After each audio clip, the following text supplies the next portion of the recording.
Let me turn my light on. I got to turn my light on. There we go. Got the light on. You remember to hit the no button. You gotta hit the no button. Just still hilarious.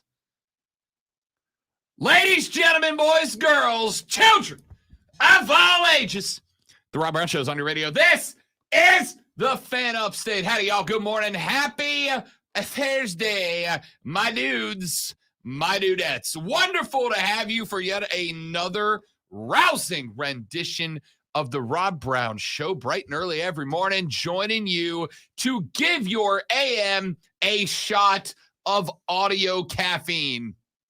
I said that last week on the show, and another dude was like, "No, Rob, it's like audio cocaine. It's relentless from the start." What's correct? What's that thing that in shows and stuff, and probably in real life, where they jam that needle into your heart? Pure adrenaline. Yeah. I mean, you got to mention right into your heart, right into your soul, your very being. I'm not ashamed of it, kids. I'm not ashamed of it. We got a brand, man. We're building the brand. Let's keep it going.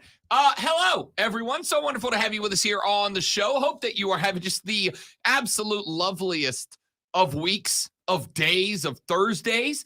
We got a busy show lined up for you today. We are about to dive head in. We're not even going to do the fun, goofy, funny opening segment because we have got some big stuff to talk about, and we'll get to that in a minute. But, of course, as every good host does, I got to tell you what else we're going to be talking about today. Rashad Beard normally comes on Thursdays. He joined us yesterday on the radio broadcast to break down where the Carolina Panthers currently stand. If you missed that, you can go to thefanupstate.com. And in the middle of the page, there's a button that says podcast. And if you hit that button, it's going to give you a little drop-down menu. And then right there in the middle of that little drop-down menu is a button that says The Rob Brown Show. And if you click that, it will take you back to an hour-by-hour breakdown of every show, every day, every week. I know you said no fun here. But no fun here, Lonzo. No fun here. But it's very serious professional radio. What color lightsaber is Rashad getting? Oh, he's gonna go blue. He's gonna go Panther blue, right? Do they have the purple ones? OG Luke blue. No, do they have the purple ones? Yeah, Rashad's not going purple. Come on, No Mace Windu. No, Rashad's not going purple. I would go purple. No, I would too. Yeah, because purple's sweet, or maybe white. No. But he's gonna go OG blue. He's gonna go Panther blue. He's gonna go Luke episode 1. But then they were like, "Oh crap, the sky's blue. We gotta give him a green one for no reason." Betty gets his kid blue, and he gets purple. All right, we're gonna find out. There's no chance. He's going blue. Guarantee it.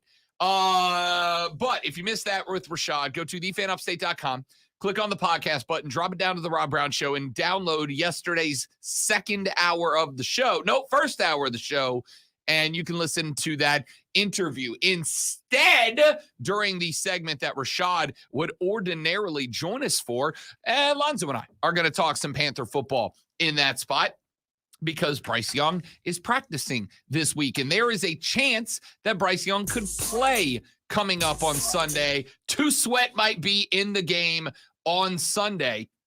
If he is, he definitely would be sweating. Yes, he will. And Frank Reich said yesterday that he does not need BY to be 100% to play.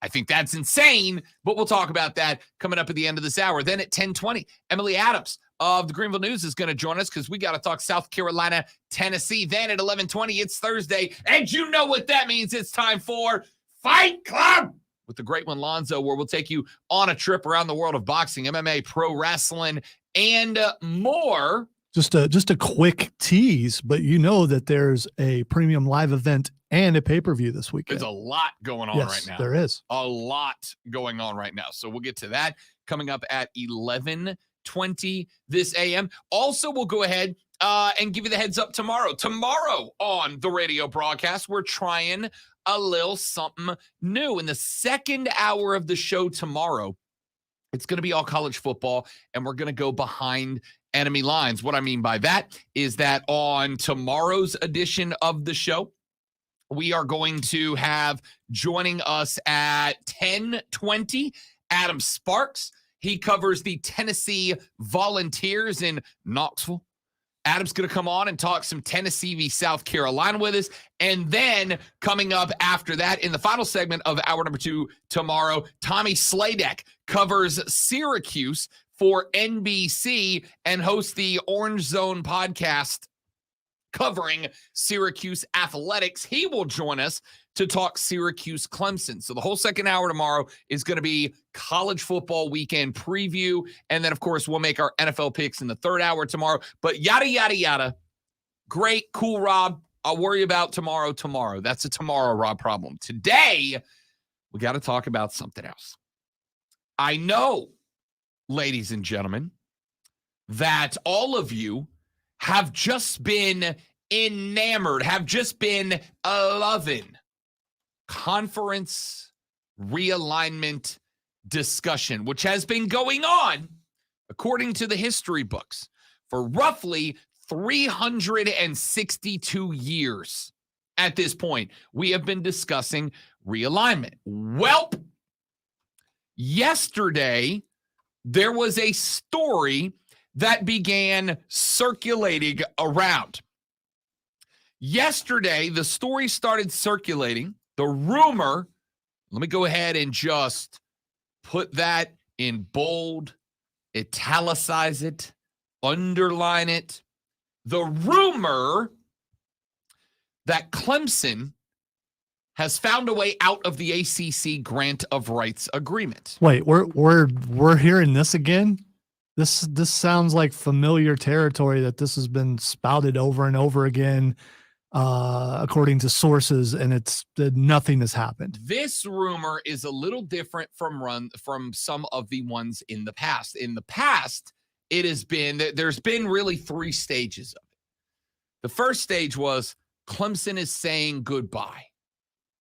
The second stage was, okay, they're not actually saying goodbye yet, but they do have an army of lawyers that are studying the grant of rights agreement to find the exit. And now, yesterday, there was a rumor going around that a Clemson senior administrator was telling people that they could expect a Clemson ACC departure, quote, sooner than later, end quote. So, that's very interesting to me. And I'm certainly not going to say that it's false because I don't know that it is false. Just like I won't say things are true when I don't know that they are true, I won't say things are false unless I know that they are false. What I am going to say is it feels mighty unlikely. It feels like that is a bit of a stretch. And there's a few reasons for that. First off, I am, to some degree, a little bit taken aback that they found a way around this grant of rights agreement. Y'all, there have been an army of lawyers, and not just by Clemson, but by Florida State, by North Carolina, by Miami. All of these schools have been hunting for a way to bust up this grant of rights agreement. I'm not saying it's impossible, but I'd be stunned if they went this long and they just suddenly found something. I'd be stunned if they went this long looking for a way out and somehow they just found it.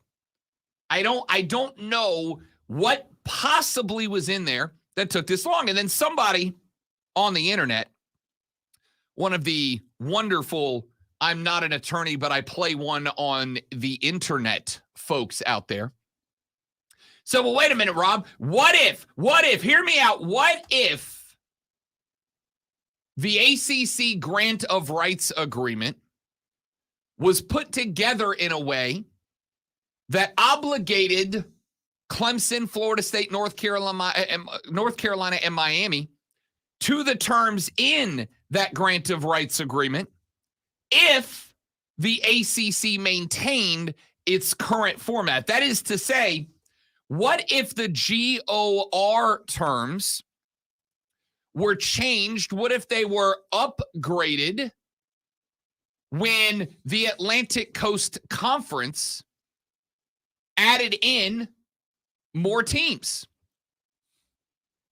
Well, first off, I would be stunned. I would be shocked. I would be, frankly, blown away by that. I cannot imagine when this GOR was written that they wrote it in a way that they put it together in a way that if more teams join the conference, the whole thing blew up. Now, I can see them putting it together in a way that said, if more teams join the conference, we renegotiate, we reevaluate, whatever the case might be. But here would be my question. If there was a clause in that contract that said if more teams are added to the conference down the line, then the GOR becomes null and void, which I promise you that doesn't exist. But if that was the case, then somebody explain to me why it is that Clemson, Florida State, and North Carolina, who voted against SMU and Cal joining the conference, and Stanford joining the conference, if they knew there was a clause in there that said new teams means the GOR is gone, number one, why the hell would the ACC invite new schools anyway? And number two, when they did, why in the hell would Florida State, Clemson, North Carolina, Miami, Virginia, Virginia Tech, whoever else thinks they will get an invite elsewhere, why would they say no? If there was a clause that said if Rob opens that door, the next person through it is going to give him $500, I'm not going to sit there and hold the door closed. I'm going to hold it open and beg people to come through it, right? So I think there's a theory that a lot of this has been based on that some people didn't think their way all the way through it. I think there's a theory that's been floated around that some people have just decided, oh, would you look at that? Here's the thing. This makes sense to me. Well, think about it. If there was a GOR exchange that said if the conference changes shape, if we add a team, then the GOR is invalid. We got to put a new one together. Then Florida State would have flown on just the nicest airplane to SMU and personally rolled out a red carpet that stretched from Texas to Charlotte. That's unbelievable. No. So that's not a reasonable possibility. That's not a reasonable outcome. So looking at it from that perspective, I don't think that we have any particular reason right now to think that anything's changed. Now, maybe it has. I'm not saying it has not. Perhaps it has. But I can't figure out what it is. I can't figure out how attorneys have been looking at this for a friggin' year at this point, and they just suddenly, in late September of 2023, They found a misprinted word. Did they spell Clemson's name in the contract wrong somewhere? They put a P or a Z in there, probably. Yeah. That's how the rest of us spell it. So, you know. This contract says that Clem's son is obligated to these terms, not us. Yeah. Clem. Yeah. And a son. Yeah. You spelled Tigers with a lowercase T. We're the capital T Tigers. We're out. That is how lawyers look at things, as I understand, yeah. And the fact that they've been looking at this for as long as they've been looking at it, the fact that they've been looking at this for as long as they've been looking about it, and they didn't find anything until now. Now, again, I'm not a smart man. I have skimmed the GOR. I haven't seen the whole thing. I've seen the parts that have been made relevant and public in the past. But I can't imagine there's any sort of clause in there that triggered by the ACC adding more teams, because while we can sit here and talk about Clemson's got lawyers and Florida State's got lawyers and Carolina's got lawyers and Miami's got, yes, they all do. You know who else has lawyers? The ACC has lawyers too. You got to keep in mind, they're not dumb either. That's why the GOR is the way it is. Duke's in the ACC. Yeah. They're pretty smart, as I understand. Yeah. And by the way, Duke is likely, though not as much as Syracuse, for instance, who, by the way, also a school full of nerds. They are likely to want to keep the ACC intact, because while North Carolina will catch an invite to the SEC or the Big Ten, there is no guarantee that Duke would. And Duke is not going to sign on breaking up the ACC unless they know they've got a more lucrative destination available. And right now, there's no guarantee that they do. Especially while Duke is tied for first place in the ACC right now. I mean, does that factor in? I mean, the fact that they're finally like, we got a shot to win this thing. We don't want it to go away. It might. Well, the good news is if it goes away, likely it's not going to be next year. It'll likely be 2025. But regardless, the only thing, and again, I'm going to simplify a lot of these conversations for y'all. The only thing that you need to ask when you are asking about any particular entity's decision-making process throughout this entire era of college football is this: do they make more money? That's literally it. That is the only question that matters. Do they make more money? If Florida State goes to the SEC or the Big Ten, do they make more money? Yes, that's why they want to. If Clemson goes to the SEC or the Big Ten, do they make more money? Yes, and that's why they want to. If Clemson and Florida State goes to the SEC or the Big Ten, does Syracuse make more money? No, and that's why they don't want it to happen. It's not that complicated. What is complicated is when you got a bunch of legal stuff tossed in, like the GOR. And oh, by the way, even if Clemson thinks that they have found a clause somewhere in the grant of rights agreement that they think they can circle, use some fancy lawyer talk and go, hey, this thing is triggered, so therefore we get to go. You've got to keep in mind there are going to be a lot of litigators in the ACC's corner who are very much going to want to take that in front of a court. And they're going to go, yeah, no, Clemson said this, but that's not what it means. That's not the intent. That's not the way it was written. It doesn't line up with this court case or that court case, yada, yada, yada. Even if Clemson thinks they found a way out, this is not something that they bring. Yes, ACC. This is Clemson calling, and we found this thing in the contract, so we're gonna go. Okay, thanks for calling. Good luck. Yeah, no, that's not happening. The ACC is going to fight and scrap and claw to keep Clemson, Florida State, North Carolina, Miami, and whoever the hell else might want out in that conference. So I appreciate if this quote from a senior Clemson assistant or whatever, if that quote is accurate, cool. Don't get me wrong. I'm all in for a little As the World Turns college football edition. I'm all in for a little drama. I know a lot of us say we don't like drama, but we do. Sports is drama. How many times have I said that? It's a theme on this show. I'm in for some drama. But the reality here is this goes beyond entertainment and drama, and it enters a whole new world, which is a world where people have millions of dollars attached to strokes of pens.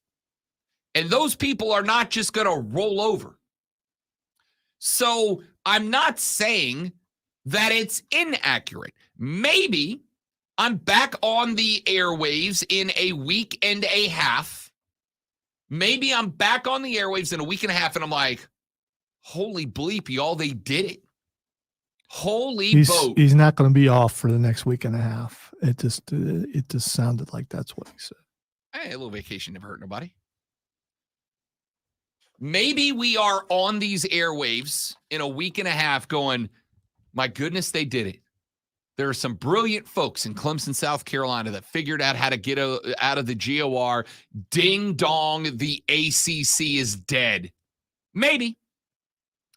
But what is more likely is if there is any weight to this, and again, I'm not convinced there is, but if there is any weight, WEIGHT, we will have to wait WAIT because there are going to be just battle lines of lawyers on both sides all lined up to get into a courtroom in front of a judge and argue, because those lawyers are going to be worth billions or millions of dollars. The conference, on one hand, is going to have tens of millions, and frankly, its very existence on the line.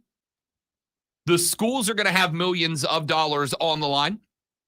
And it turns out the only two things that drive people to fight more than any other two entities are religion and money, my dudes. And in the South, college football is both. So I understand. I read the quote. I saw the original story that it came out of. I was intrigued by it. I went and looked around at it. And the more I thought about it, the more a couple of things stood out to me. Number one, the line that was used is sooner than later. You know what the fun thing about later is, Lonzo? There's always a later. I can wait 10 years for something.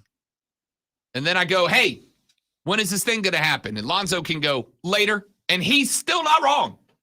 Because until it has happened, then by definition, it has to happen later. And by the way, the GOR expires in 2036. 2036 is later. So that to me, it's just like, it's a nice little soft phrase that you can throw out there. A whole lot later. Yeah. It's a nice little soft phrase that you can throw out there to then not have to put anything on the table. I'll reveal that information to you later. Like, all right, give me a date. Give me a date. Tell me, in October, by Christmas, by the end of the football season, after the playoffs, after the Natty, in the spring, like, give me something here, because all it sounds like to me is whoever issued this quote being mighty optimistic and just trying to get a little as the world turns going out there. Because maybe they are. Maybe they're trying to goad the ACC into a reaction. Maybe they're trying to get the ACC to put some cards on the table. But it just seems odd to me. It just seems odd to me that lawyers from all of these very, very good schools, schools with incredible alumni bases, schools with great law schools attached to them, have been looking for an exit to this GOR, and they just happened to find it on September 27th, 2023, when they've been looking for a year and a half for it. This isn't an X marks the spot situation. This isn't a situation where they just stumbled upon a clause that nobody's recognized was there for 2 years now, or a year now, however long it's been. Again, I'm not saying it's not happening. I'm saying there's no need to start slamming red panic buttons right now that the ACC is dead, that Clemson's out, that Florida State is out, when it's just one quote from one guy who's out there doing his thing. All right, we got to take a break. We'll come back after this. I want your thoughts. 844-326-3663, 844-326-3663, or text your thoughts to the madworldattractions.com text line 71307. Start them with the Fan. Start them with Fan FAM. We're back after this on the Rob Brown Show and the Fan Upstate. You like that? You like the formal lawyer? Well, I don't know. I don't know if that's an endorsement or not. For the record. I don't know if I'm guessing from what I've seen, that's probably not an endorsement. Not of him. Not from him. You're lucky, little brother, because ordinarily when Lonzo and I do lawyer impressions, it's like fancy Southern lawyer who does not pronounce the R's on the end of the word. Your Honor, I would like to face the jury right now and tell them that the Clemson Tigers are not going anywhere despite the sources. My colleague on the other side of the aisle, I feel like perhaps he's just speaking out of both sides of his mouth. How do you do that? Oh. It's an expression. I know. Can you speak out of one? I had Bell's palsy. I was speaking out of one. Yeah, I was there. That was fun. No, it wasn't. It was funny.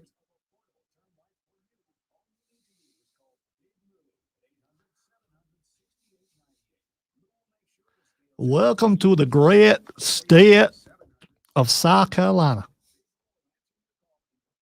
Come to Charleston. We got money. Charleston, South Carolina.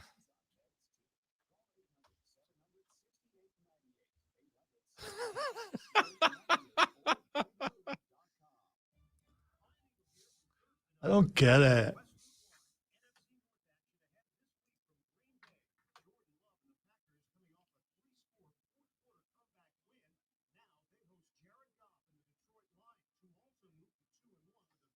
I'm told we were having other defections today.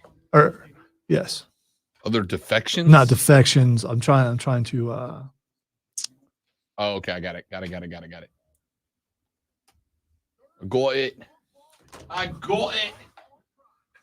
It's a great day.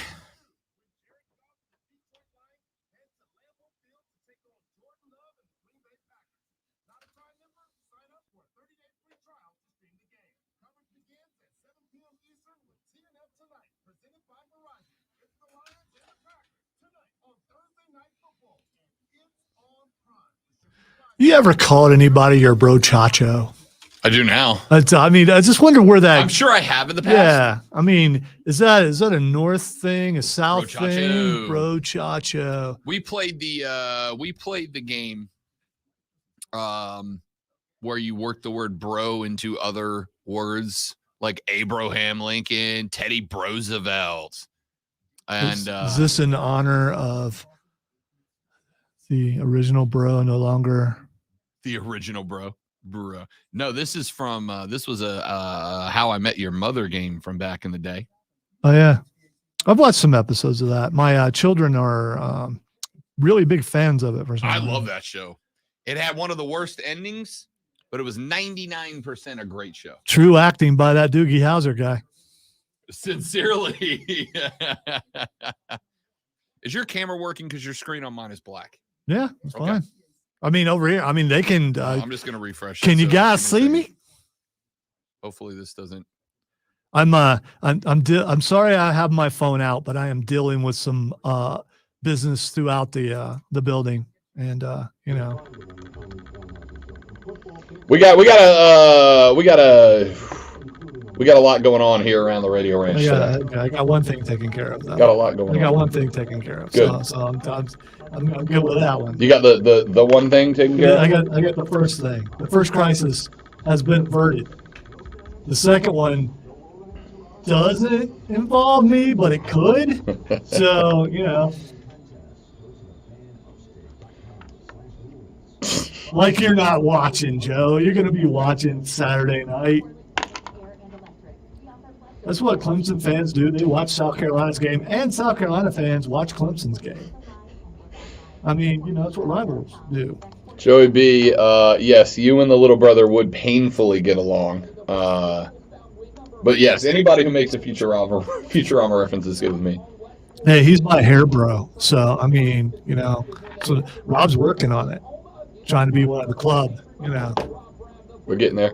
It's about covering the ear length.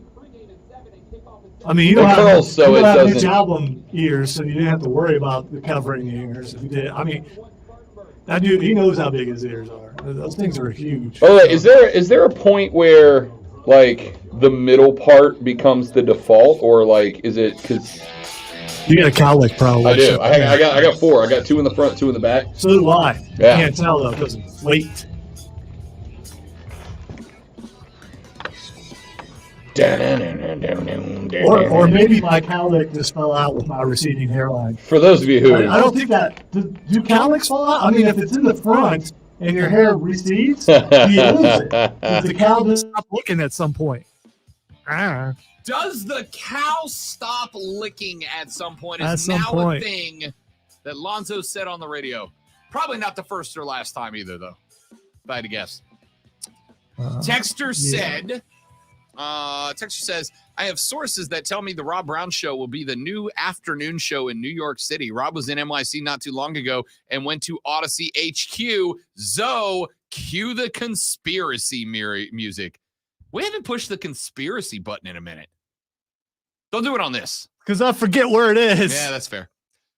No, I can go ahead. I need to add that to my wall so I know where it is.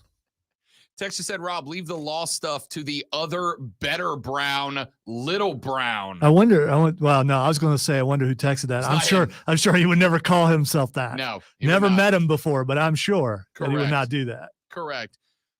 Texas said, guys, they didn't just find it when the other schools were added. It allowed I just want to point out, to leave. you know how he just glossed over that whole New York thing and just moved on. I'm just saying, I have sources who tell me, well, I can't tell you because, Conspiracy. You said not to play it. Conspiracy. It's not as good as the original. I just No, want it's to point not. that out. Texter said, guys, they didn't just find it when the other schools were added. It allowed Clemson to leave. What did, Texter? Well, now let me nip this one in the bud. I am not leaving to go to the afternoon show. By the way, you notice he stressed afternoon? Don't know if you heard that or not. I am not leaving to go See, to I New hit York the post City. there. He's out of practice. Let me be very clear here. So you missed it again. If you have not listened to New York City sports radio since Aaron Rodgers went down and the Mets are going to be 100-game losers, if you have not checked in on New York City radio, it is a dumpster fire inside of a bigger dumpster fire. It's incredible. The New York folks are just full on psycho. All right, now. I'm killing the conspiracy music because that's not a conspiracy. That's 100% that's the truth. Yeah. Texter, here's my question. He said, guys, they didn't just find it when the other schools were added. It allowed Clemson to leave. I'm sure there was more to that text, but it got broken up, I guess. I don't know. But what, Texter? What?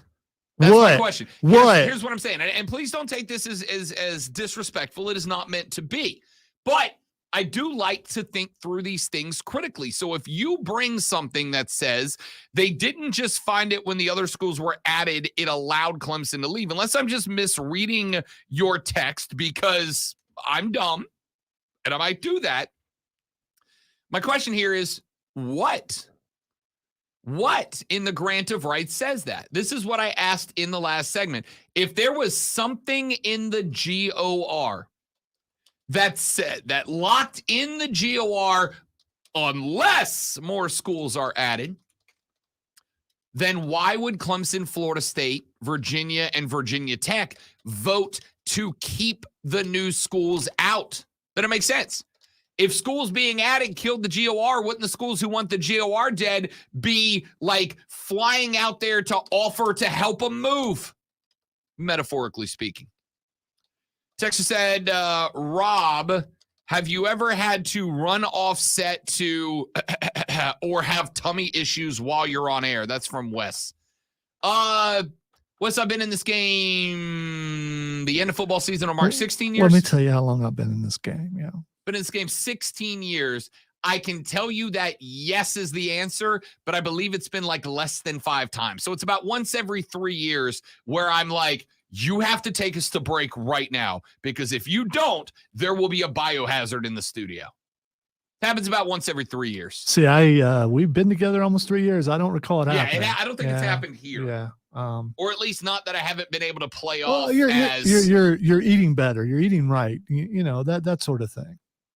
Yeah, let's go with that. I mean, you haven't decided to go the true hipster path and eat greens and tofu and stuff like that yet. Although we did enjoy some wonderful poke yesterday. Did have some good poke yesterday. We did. Real good. Right across the street. Phenomenal stuff. Joey B said, the longer it goes on, the more the cash grab is turning me off to college football. If they want to remove all the local ties to the sport, it just becomes lower level NIL or NFL, pardon me.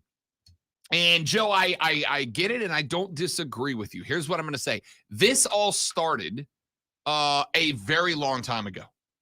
This all started when television networks started recognizing that having teams play non-regional games was profitable. This is about the time that recruiting started becoming not just national, but really international, right? How many Australian punters have we had show up in the league over the years? We had that young man from Georgia Tech from the Netherlands that plays defensive end for them as a starter. It is an international game at this point. And I understand the history and the legacy. And listen, I still think, for instance, when Clemson is going to pad their schedule with FCS teams, the calls are still going to go to Charleston Southern and Furman and South Alabama, UAB, etc. Because at the end of the day, you still gotta pay those schools to kind of show up and do their thing, right? But ultimately, if the TV networks look at it and they go, you know what game would get us a lot of money if we played it? What about Clemson, Oregon State? Right? Those two are going to kind of have I'm making up a scenario. Wait. So you're saying the teams that Clemson normally plays would not be attractive to the rest of the country?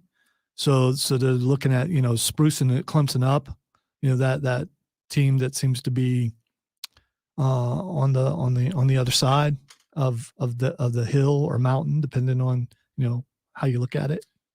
I think that when Joe calls it a cash grab, which is fair, because like I said, every question of why, when it comes to college football, every question of why can always be traced to money, all of them. To the point that I'm even willing to go this far with it. Why is the NFL, why is college football making so many changes to the game and circling player safety as its reason? Do you think it is because truly of player safety? No. Do you know what it's for? It's so that down the road, those players can't come back and sue them. Or at least they're trying to insulate themselves the best they can. So it's not protected investment. What do you mean? The players are their investment. The players are their money. So I mean, they're protecting their investment. I mean, sure. I'm sure that's got something to do with it. But after the NFL, how many millions of dollars has the NFL had to settle for with former players because they've got injured during the game? Now the goal is, I'm just not buying entirely that the NFL doesn't care about their players. I think they care about their players as long as the players are on the field making them money. Once this was the whole discussion in the past, and I think to some degree college is probably in the same boat. Yes, the NFL cares about the players if they're out there on the field playing. The problem, the multitude of complaints and lawsuits and litigation that's come from the NFLPA in years past has predominantly been representing who? Former players. Why? Because they feel the NFL abandons them after their service time. They're going, hey, once you're out of the league, the NFL doesn't give a damn about you anymore. They don't care about your injuries, your mental health, your well-being, your financial abilities. They don't care because you can't make them money anymore. So the NFL is now going, how do we make sure that when guys leave the league, they're as well held together as they can be so they don't come back and sue us years later and go, hey, wait a minute, you didn't protect me from CTE. You didn't protect me from this or that and the other. Every decision made by these organizations is made by money.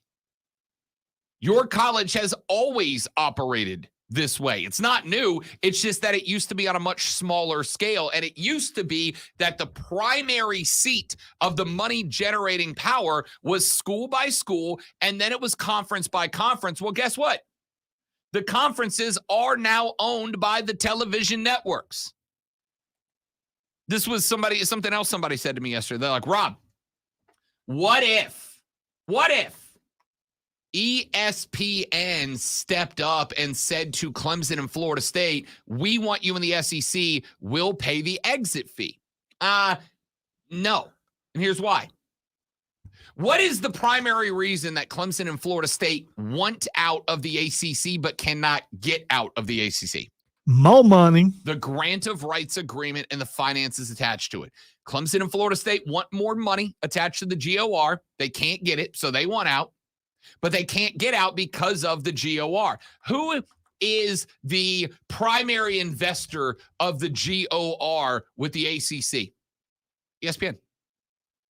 So why would, when ESPN has a large, a significant, not consensus, not 100%, but when they have a large chunk of control over the ACC's television rights,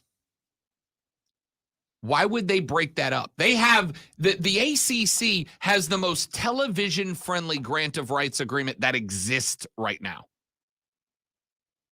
It is the most friendly to any network. It is the ACC's. And do you know, by having the ACC GOR, who Clemson or who ESPN has control of their television rights? Clemson and Florida State. So why would they pay however many tens of millions of dollars to Clemson for Clemson to leave the ACC and go to the SEC, where they would have their rights controlled by ESPN, where they mostly already are? Why would they do that for Florida State? The only conference that might make that move would be the Big Ten. But here's the other thing. If the ACC decided, now we're going to fight this, even though there's a buyout clause, we're still going to fight you over it, no major conference is going to issue an invitation. And by major conference, Lonzo, what two conferences are we talking about? We're talking about the SEC. And the Big Ten. And the Big Ten. That's it. Yes. That's the only two destinations worth leaving the ACC for, right? So the SEC and the Big Ten are not going to offer an invitation to Clemson or Florida State unless they know for a fact that they are scot free and clear to move over. And right now, based on how convoluted this whole GOR discussion is, does anybody think that they're going to be? Does anybody think that the ACC is not going to fight tooth and damn nail to keep Clemson and Florida State locked in? Of course they are.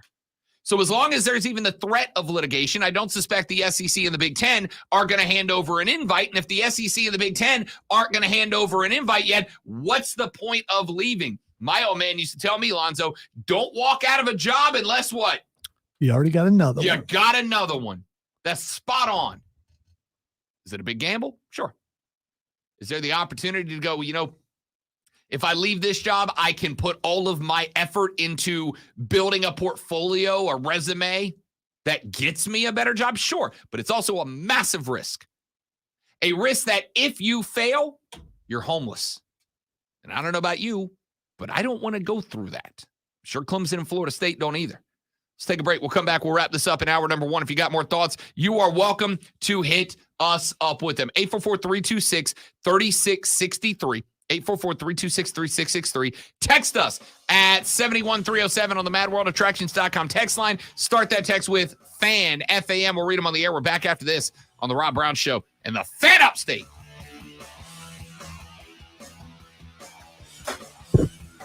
DA has sent the world in a tizzy because we've gotten like 6 texts from people that are like, tell us you're not leaving the upstate. For those of you on the stream, we're not leaving. All right? Lonzo and I are locked into this show. What does that have to do with I think because DA's got everybody in a panic. does he? Oh, by the way, Kevin, why you keep frowny facing us? What are you doing? Kevin, to give his dirty Kevin, why you keep frowning facing us? I mean, you know, what could I do to make things better between us, Kevin?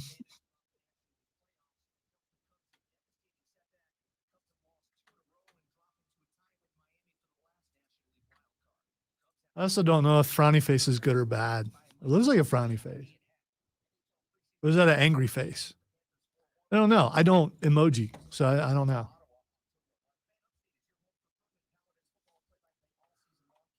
Lonzo does not emoji.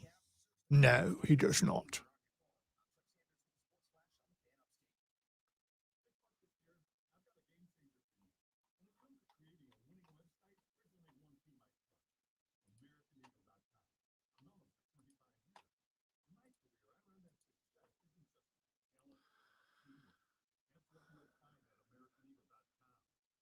All right, this whole thing is messed up. Technical problems.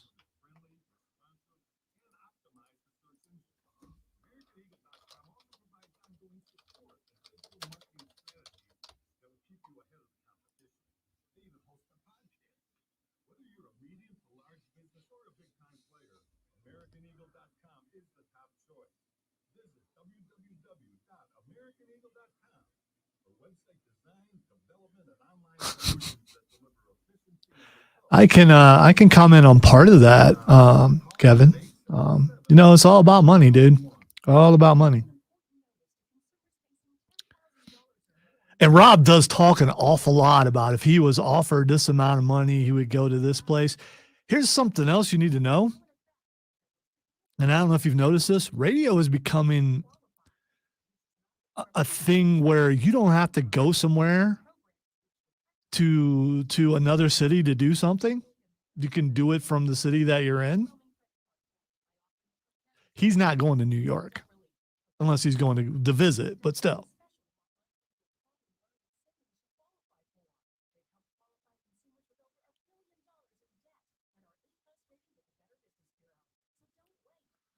And quit saying you guys, because if there was someone going, I ain't going to New York. Although Rob talks about that money all the time. I'm telling you. Yeah, I could hitch a ride with, or Carlos can tell me how to get to work every day. Lonzo, if we got a New York City contract, you could just buy a bigger car. I'm not saying you want to. Well, every time Carlos is on, I ask him about New York, what I consider New York myths. And he said people actually do drive in New York. So it's just cheaper first to take mass transit. So it makes sense. And it's all about parking. So it's if you take mass transit, you don't have to worry about parking. Oh, it's a different Kevin. Other Kevin, thanks for watching on YouTube. Great to have you, man. Thanks for texting. Thanks for being a part of it, bud. I mean that sincerely. I appreciate it. All of y'all, I mean it sincerely, especially those of you that are here every single day. Thank you for helping us keep this stream growing. If we have 5, 10, 15,000 Kevins, we're okay with that. All the Kevins. An army of Kevins. I would like if you guys could, if the army of Kevins could reach out to Kevin Owens, I would also like Kevin Owens to be listening. I know he's busy.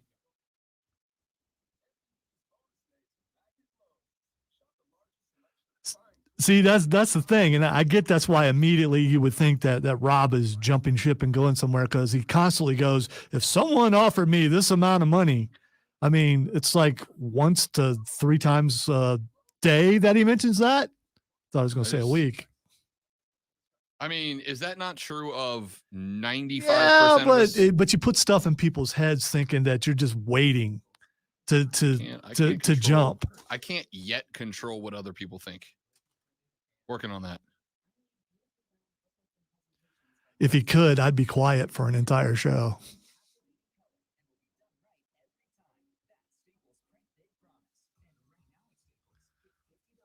So you put it out to the Armada about willing to jump for amount of money, and that's why you got them worried.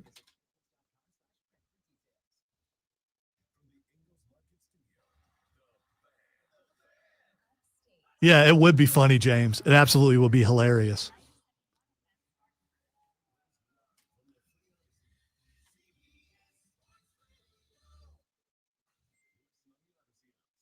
There are some things you say I do not get.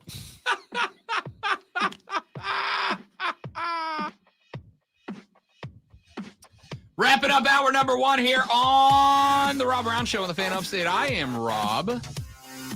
He is the great one, Lonzo. If you would like to be a part of the show, 844-326-3663 is the number. You can text us on the madworldattractions.com phone line at 71, or text line, pardon me, at 71307. Start that text with FAN, F-A-N, and we'll read them on the air. FAN, F-A-N, we'll read them on the air.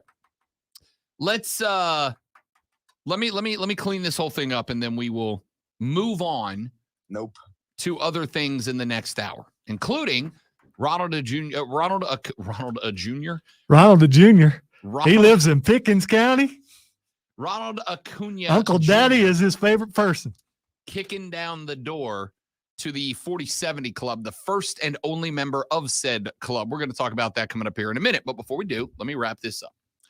This whole story began with a tweet, actually an article that came up yesterday from somebody that said, a senior claims administrator said, stay very tuned in, and then an announcement from about Clemson's departure from the ACC would be happening sooner than later, quote unquote. Now, I am not disputing that someone said that. I am not disputing the quote. I am not saying that it is incorrect. I don't know. All right. I wasn't privy to the conversation, but there are a couple of things. Number one, it was very pillowy language. Sooner than later tells me nothing, because everything is sooner than later. Later, it's constantly moving away from us, and everything is sooner than later. When is Rob going to die? Sooner than later, because when I die, there's still a later. I don't know why I went dark with that, but it worked. You get what I'm saying? Why are we going fatal here? I couldn't think of anything smarter than that. When is lunch? That's probably what I could have gone with. There you go. Lunch is sooner than later, because when lunch gets here, sooner we'll be here, but later we'll still be beyond us. So the language is soft. It's flowery. Give me a date. Today, this weekend, by the end of the month, by the end of next month, by the end of the year, by the end of college football's regular season, by the end of bowl season, by the end of the playoffs, by the end of the championship, by the end of the spring. Like, give me something. A. B. I find it not impossible, but I find it hard to believe that after all of this time, that all of these schools, some of them filled with nerds that turned into lawyers, I find it very difficult. Thank you very much. Difficult to believe that they just stumbled into something. And all of the theories that have been thrown out there, it probably has something to do with the new schools joining. It probably has something to do with, the revenue distribution. It's signed up that we're going to agree to this, but now it's all well and good. But in order to have that be the reality, we have to work on the assumption that the ACC is dumb and didn't know these things when they were adding SMU and Cal and Stanford and agreeing to a partial performance-based payout structure, et cetera, et cetera. It feels to me like if there is something here, that a chunk of what is here is A, based on speculation, and B, based on optimism from the schools that won out. They are just hoping that the change in membership or the change in finances or the change in financial agreements are something that they're gonna be able to go successfully argue in front of a judge. And I don't necessarily know that that's gonna work. I don't think that's gonna be the case. Again, I'm not, let the record show, a smart person. I'm dumb. But I also know that this isn't something that's just going to be settled over a quick letter sent from the schools to the conference or back and forth. Even if everything is true, even if one of these speculative comments end up being true, you are still talking about the ACC fighting for its existence. So I don't see any reason to be all up in a tizzy and start proclaiming Clemson's gone, because I don't think they are. Not yet. Back after this for hour two. We'll get away from this and get into some football on the Rob Brown Show in the Fan Upstate. To clarify, James, Billy Gunn's nephew. To clarify further, my tag team partner's nephew. Yeah, but see, if you're Billy Gunn's nephew and you live in Pickens County, your uncle is daddy. See what I did there? That's so that makes you nephew ass. Possibly. You don't want to reverse those because that's not. Yeah. By the way, fingers crossed. We are working on getting him on this program because he is coming to South Carolina Comic-Con Junior in about a month. If that ends up being the case, and boy howdy, do I hope it does. I'm gonna get the picture that I have of me. No, you and should. Road Dog all doing the old leg waggle, hanging off the ropes, and I'm gonna put it on a T-shirt, and I'm gonna wear it that day. Or you could just make it the background while he's on, That's true. just to see if he notices.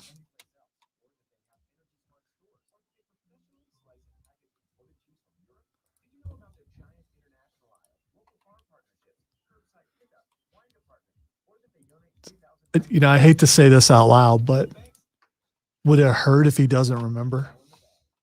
He's landing on I his. fully expect him not to remember. This happened. Okay, all right. I 11 years mean, ago. I don't know. There's some people who might be. I feel like he's wrestled a match or two since then. Yeah, you know? just a couple.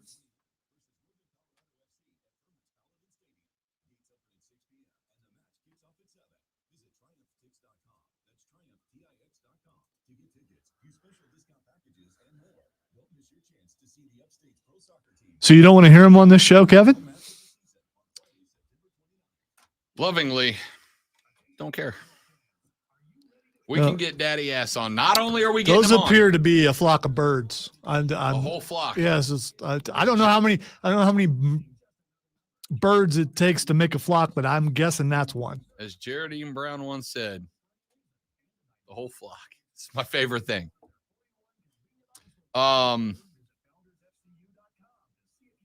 No, in fact, if we can get Daddy Ass on, I'm gonna go ahead and tell you, I am gonna get him to scissor me so hard on this stream. Last question, Daddy Ass, will you scissor me? Wow, that's Anybody who doesn't watch wrestling is like, what the hell is wrong with I'm Rob not. right now? I'm not sure. I can. You can say that on the air. Can you? I mean, they say it on TV every night. You're right, James. Birds aren't real. So I'm just looking at basically a picture of John Cena right now.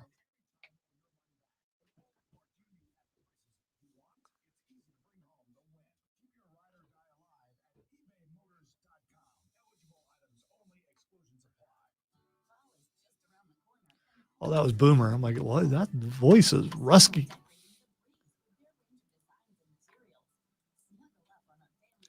Do you worry when you get older you're going to have a rusky voice? A rusky voice? A rusky, not Ruski, rusky. There's a difference. You could have a rusky Ruski, though.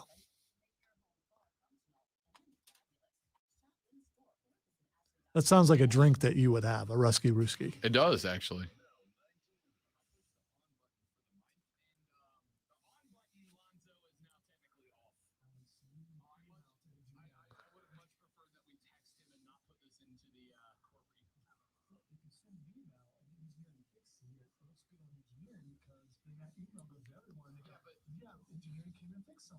So when you get those whiners down the hall who always complain that engineering never does anything for them, then you counter it with these positive things. I'm trying to look out for my guys. I would have been much happier to let them fix it. Engineering, Rob broke something else.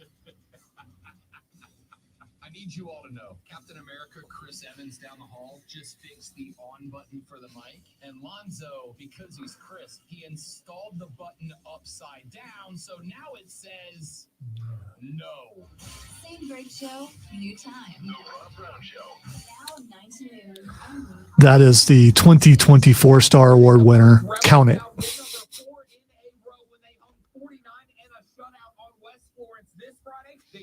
Gable's in the first break. Gable's in the first break. Uh-huh.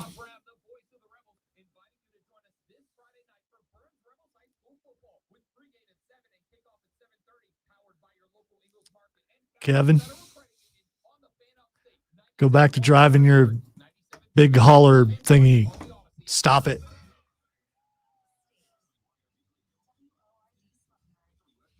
Don't make me Mark Ryan you. Block, block, block. Like an offensive lineman. Yeah.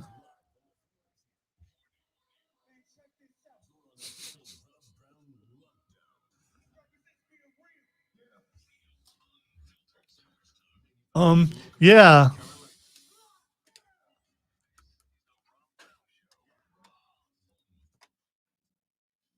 Yeah! Yeah! Yeah! the Rob Brown Show goes now, ladies and gentlemen. Welcome back. This is the Fan Upstate. How do you do, Upstate South Carolina? Hello, world. And, of course, I'm talking to America here. It's all right. I forgot to change the settings. That's why I had to say it. Yeah, I had to I'll take get it it right down one day. earlier because you were dinging over there. Well, I had it's just, who needs a stream, you know? We do. Who needs computers? You know, and speaking of stream, you can watch us on Facebook, YouTube, Twitch, and the Xyo. Sure can. Find Right the now? Fan Upstate. I'm talking to America here. There we go. No, we're good. We in here. What to get to? Oh, I know what we should get to. As a matter of fact, I'm glad I said that because something very special happened last night. And if you didn't see it, if you didn't hear it, if you didn't experience it, well, You talking about the MJF Adam Cole fishing trip? oh, we are saving that because an hour and 19 minutes from now, it's time for Fight Club with the great Lonzo.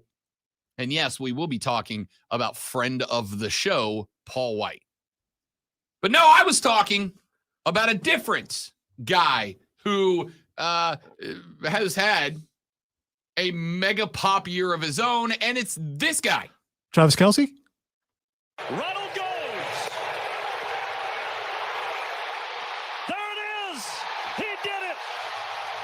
A 40-70 season and a season unlike any other in Major League Baseball history for Ronald Acuna Jr.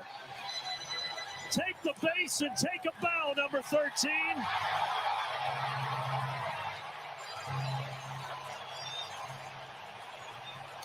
I gotta give it to him. Yeah, that's pretty impressive. Yeah, it is pretty impressive to be the only person in the history of the sport to be a member of the 40-70 club. 40 dingus, 70 stolen bases. No one has accomplished that feat before. If, you know, you go back to, my goodness, I don't know, let's take it back to June, July, maybe August. Back when you were like, yeah, they're going to lose again. There's just is that where you're going? Or are you That's just, about right. Okay. All right. That's about right. Yeah.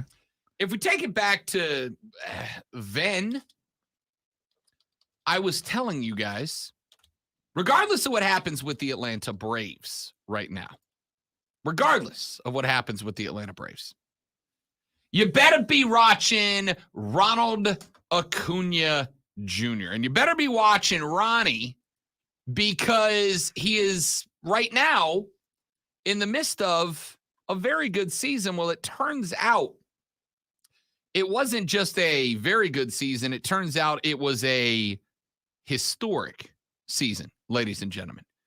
And it turns out it was a historic season in a way that I don't think even the most optimistic of Bravos fans could have thought that it would be. Ronald Acuna Jr., as a base stealer and as a home run hitter, has just had a season that no one else has ever had. Cody Decker, who hosts Saturday's Bet for the Cycle on the BetQL Network with me, Cody said to me about a week and a half ago something very interesting. He said, you know, it's a good year when you start comparing a player's season to really great players. You know you're watching something different when Ricky Henderson's name is mentioned. It's one thing to say, oh, this pitcher is having an outstanding season. It is another thing when you say this pitcher is having a Greg Maddux year. Like you're talking about the elite, the elite. What Ronnie did this year is up there with Ricky Henderson. No, it's not. I should rephrase that. What Ricky Henderson did was never up there with what Ronnie has done this year. Ricky Henderson is the greatest base stealer of all time. Ricky Henderson is a dude that has been and should be in history one of the greatest of all time. Now, Henderson absolutely still dominates the single season record. In 1982, he stole 130 bases, almost double what Ronnie has done. But Ronnie has done that and also is in the 40 home run club. He is getting it done everywhere on the bags. So if you're just going by stolen bases, Ronnie's probably on his path to being the second greatest base stealer of all time. But when it comes to overall offensive threat, and oh, by the way, he's a hell of a right fielder, Ronnie just put together a year that is unheard of. It's unheard of. My dude was good for a dinger effectively 1 out of every, 3.5 games? That's pretty solid. And then he stole 70 bases on top of that. It's a ridiculous concept. A guy with that many home runs should not also be able to have MLB's lead in stolen bases in any given year. It's insane. So even if the Braves wash out in the first round that they play in, because they have earned officially locked in the bye, and I believe the magic number to lock up home field through the World Series is 2. To lock it up for the NL, it's 1. I think that's correct. The Braves, by the way, have 4 regular season games remaining. They have a matchup with the Cubbies tonight to try to take a sweep in that 3-game series. Then they've got 3 in a row at home, Friday, Saturday, and Sunday against the DC Nationals. Then they'll get a rest because they did get the bye week for the wild card round. Wild card round, 3 games. Division around 5 games. World Series, 7 rounds. I really wish the divisional series was still a 7-game series, but that's a whole different discussion for a whole different time. I'm going to make this real easy. Ronald Acuna Jr. is your NL MVP. There's no more discussion. To me, there was no discussion 2 weeks ago. But I'm still seeing people pushing that Mookie should be up there on the list. No, it shouldn't. Mookie Betts just had one of the most incredible seasons of all time. The guy's out of his skull. There's no doubt. But what Ronald Acuna Jr. has done this year is almost unheard of. Almost unheard of. So, again, if you missed it, I kind of feel bad for you, son. But Ronnie and what he did this year, and to the point that if Ronald Acuna Jr. wasn't a Brave, Braves fans would be fawning over what Matt Olson has done this year. Matt Olson has also just put together one of the most ridiculous seasons of all time. 168 hits, 134 RBIs, 103 base on balls, 125 runs accounted for, and a 281 average. I don't know that you can do it any better than that. By the way, in the 2 seasons that Matt Olson has played for the Braves, he has missed so far a grand total of 4 games over 2 seasons. That's ridiculous. That's a ridiculous number. So that's how good what Ronald Acuna Jr. has done this year. Now, a couple of things. First off, I knew this was coming, and I don't fault you for it, Texter. Cody Decker and I had this discussion on our Saturday show last week. Texter said, with those larger bases, Henderson might have stolen 200. No, he wouldn't. No, he wouldn't. Cody and I sat down last Saturday, and we talked about this. And we asked our producer, we didn't know if this is even possible, but we asked our producer to go look at all of the stolen bases of Ronald Acuna Jr. this year. And we asked him Two, and it's partially subjective. This is the most non-scientific survey we could come up with. But to look and tell us genuinely how many throwouts would have connected with Ronald Acuna Jr. if we went back 1 inch, because the bases are 2 inches larger, but that means that it's 1 inch larger on every side. So you're talking that much. How many times? So that's 2 inches because you're going further each way, right? Well, so the base you're leaving is an inch. I'm gonna say no, because you don't go from bag to bag. You have a leadoff. Okay. All right. Okay. So all right. So the inch on so you are talking about 1 inch in total, right?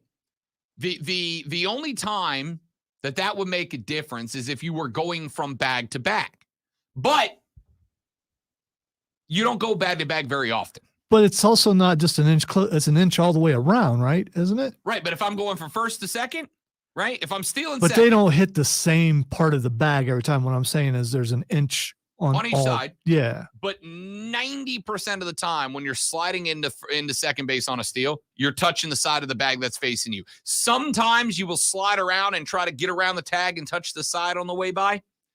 But even still, when you do that, that point you're touching the bag, not the side. But again, for the sake of the discussion, let's say that it's an inch bigger on all sides. I mean, it is an inch bigger every way, right? It's 2 inches wider. It's 2 inches longer. Mario looked at it. And I don't know that he saw every single steal, but he went and pulled all the highlights he could find via the CBS Sports Archive. And he said that he thinks there were probably 6 bases that would have been taken away from Ronnie. Maybe 6, where he feels like the fingertip touch just before the tag and got him in safe, that if the base was an inch further away, maybe the tag gets there safe. So 6. I don't think it makes nearly the size you think it does. All the steals archived, I mean, that's a big archive. When you get to the big networks, there is and I only know this because when I used to do sports for ABC, I had access to the ABC one. This is before they owned ESPN, but even then, with ABC, there was a program I could go into, Zoe, and I could punch in player statistic, and it could find me. It could dig through video because they label everything, and I could go Ronnie Acuna steals, and it would pull me all the highlights that were labeled Ronnie Acuna. If they're labeled correctly, Correct. I've heard Carlos talk about some of the stuff that he has done there, including just recording a bunch of games and pulling highlights. So listen, I am not arguing. I am not arguing that the bigger bases didn't help. In fact, I'll even go one further. I'll add to your argument, Texter. You also have the double check down rule now, right? A pitcher can check on a runner twice. After 2, he can't check anymore until he goes home, which means that if you pick off a guy twice and you don't get him both times, he can basically lead halfway on the next pitch. He can pretty much just go to second because as long as he's sitting on the lead, you can't check him down till he goes. So that helps too. I'm not saying it doesn't. But here would be the counter argument to that. Season's not over yet, right? It's not. They've got 4 games left. I would not be shocked if he gets to 72. Right. So he can get a few more in there. Now, here's what I will say. Who else is even close? I don't know this. So I want to ask, does postseason count? No, these are going to be regular season records. They will count onto his stats all time, but for the 70-40 club, we're going to keep it at that. I think the next closest guy is at okay. SD Ruiz has gotten to 65. That's the closest. He plays for Oakland. That's why nobody knows about him. Corbin Carroll, who just got I think $100 million contract or something stupid from the Diamondbacks as a rookie, is at 51. There's nobody else above 50. Ronnie's at 70. It's a crazy number, man.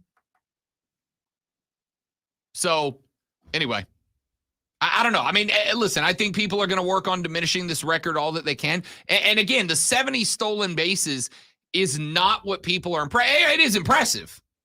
But the 70 stolen bases is not what is blowing people away. It's the 70 stolen bases and 40 home runs.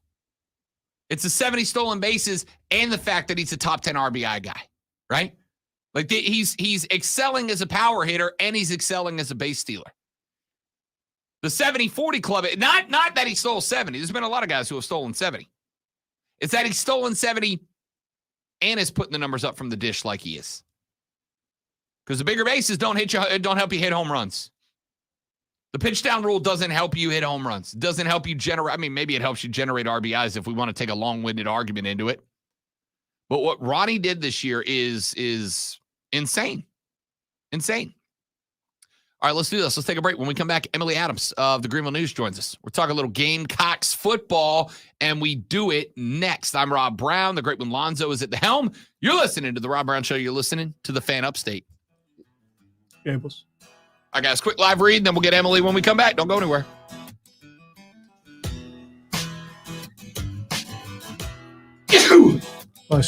Ugh.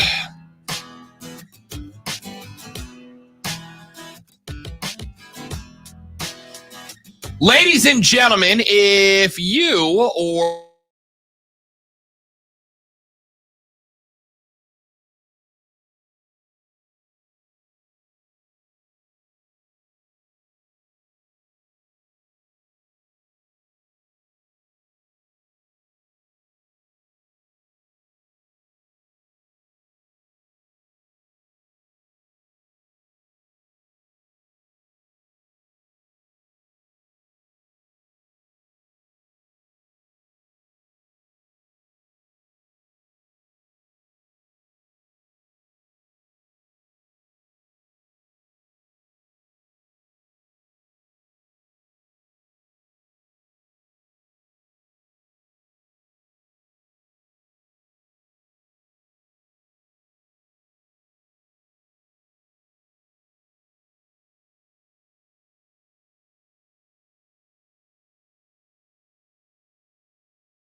Rob Brown Show continues right here on the Fan Upstate. Welcome back, ladies and gentlemen. I am Rob, the great one. Lonzo's on the ones and twos, the king of small talk himself, handling his business. That's me, yo. That's what I do.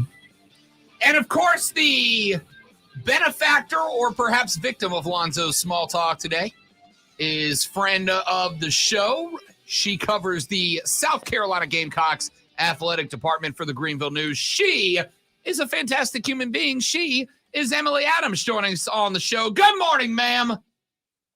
Hey, Rob, how's it going? It's going great. How are you, Emily? I can't complain. Getting ready to get on the road here in about 24 hours. Long haul over to Neyland Stadium. Now, Emily, we asked you last week for a food review of Athens, and you were able to give us the media menu. Did you build in some barbecue time this trip? Hopefully. So I actually, I spent a year in Knoxville before I was here in Columbia covering high school sports there. So I've got a little bit more of a lay of the land over there. Well, then, let's go with this. Before we get into the football game, for any Gamecock fans who might be listening and taking the trip over to the Colonel this weekend, or the General, or whatever they call it, give us your top one, maybe two must-eat at restaurant suggestions for Knoxville, Tennessee. All right. Well, I'll give you for sort of the Southern traditional classics. You can't go wrong with Tupelo Honey. That's sort of their a mainstream pick, but they really do the Southern comfort classics, the Tennessee favorites, right? But if you're not looking to stick as traditionally Southern, Amelia on Market Square is an Italian place. It's my favorite place in Knoxville. Have never had a bad meal there. So that's my personal recommendation. I love it. All right, so let's talk a little bit about Neyland. Let's talk a little bit about the atmosphere in this game, and I think this one is especially important because not only, from what I understand, it is one of a few SEC schools I have not gotten to make the trip to. I very much hope to rectify that in the next couple of years. It is already, from what I understand, Emily Adams, a pretty hostile environment. The Tennessee fans, after they're out there busy floating on the pontoons and making their way in, already a relatively raucous environment. And then you add the fact that the Gamecocks put 63 on them and really kind of knocked them out of conference contention last year. What do you think Beamer's fellas can expect in that stadium on Saturday night? Yeah, I think it's going to be intense, is the word for it. The last time that I covered a game at Neyland was when Ole Miss came to town back in 2021. So that was, sort of a taste of what Tennessee fans are capable of. And I think, you've seen even Josh Heupel this week sort of encouraging that rivalry feel, encouraging fans to sort of take that loss last year personally. And, under the lights at Neyland, the dark mode uniforms coming out, I think it's going to be an unfriendly crowd for South Carolina, to say the least. Yeah, I saw Spence was like, yeah, we're expecting it to be kind of loud, but we're going to be okay. It's not going to bother us. We've been in loud environments before. And I know that the Tennessee fans are going to absolutely use that as bulletin board material. So has there been any contingency plan that you're aware of? Are they working on silent counts? Like, what, if anything, are the Gamecocks doing to try to prepare for that environment? Yeah, I'm sure. And I mean, I think the good thing too is that, obviously Neyland under the lights is sort of a different level in a way, but playing at Georgia in front of a almost sold out crowd there, that's a pretty good taste of what it's going to look like. You heard players talk after that game about it being hard to hear and hard to communicate. So the good thing from that is that they have hopefully had some time to put some systems in place to deal with that. The freshmen who are starting, especially on the offensive line, have had a chance to feel that and to understand, what they're listening for.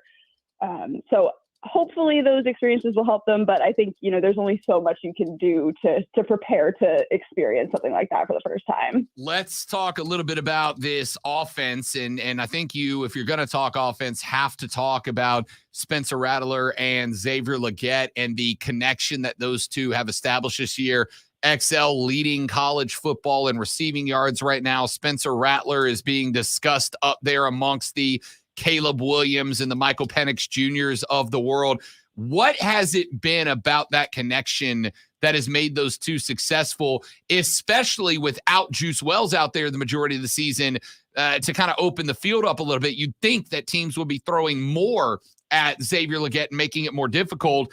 What has made that connection between those two in your mind so special, A, and B, how important is it that they're on the same page Saturday night if South Carolina wants to get back-to-back wins over the Volunteers?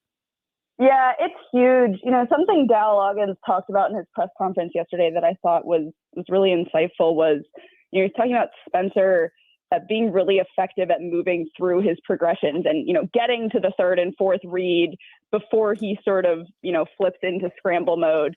And I think, you've seen X really benefit from that because even without Juice on the field, Spencer's getting to that third and fourth read and it's open because X is just sort of on a different level physically, it feels like this year. So I think that's been a big part of it, that the offense is sort of catering to Spencer's ability to do that. And also, I think Legette is sort of benefiting in some ways from Wells being out because, as much as Juice does open up the field and give teams another target to look at, nobody was really looking at him coming into the season. That's obviously starting to change now with the numbers he's put up, but he was sort of a surprise coming into this year, and that's just kind of given Spencer license to do what he's got to do. We're talking with Emily Adams. She covers the Gamecocks for the Greenville News, joins us every Thursday at this time to talk Gamecock football with us. Against Furman, we kind of, because of the struggles of the offensive line in week 1 against North Carolina, we saw not only Shane Beamer kind of rotating in and out some guys in terms of starters and guys that are stepping in as backups here and there, but we also saw a little bit more flow to the offensive line. It wasn't just let's try to win the line of scrimmage straight up. It was let's move the pocket left, let's move it right, let's give Spence the opportunity not to just roll out, but to roll out with a moving pocket, etc.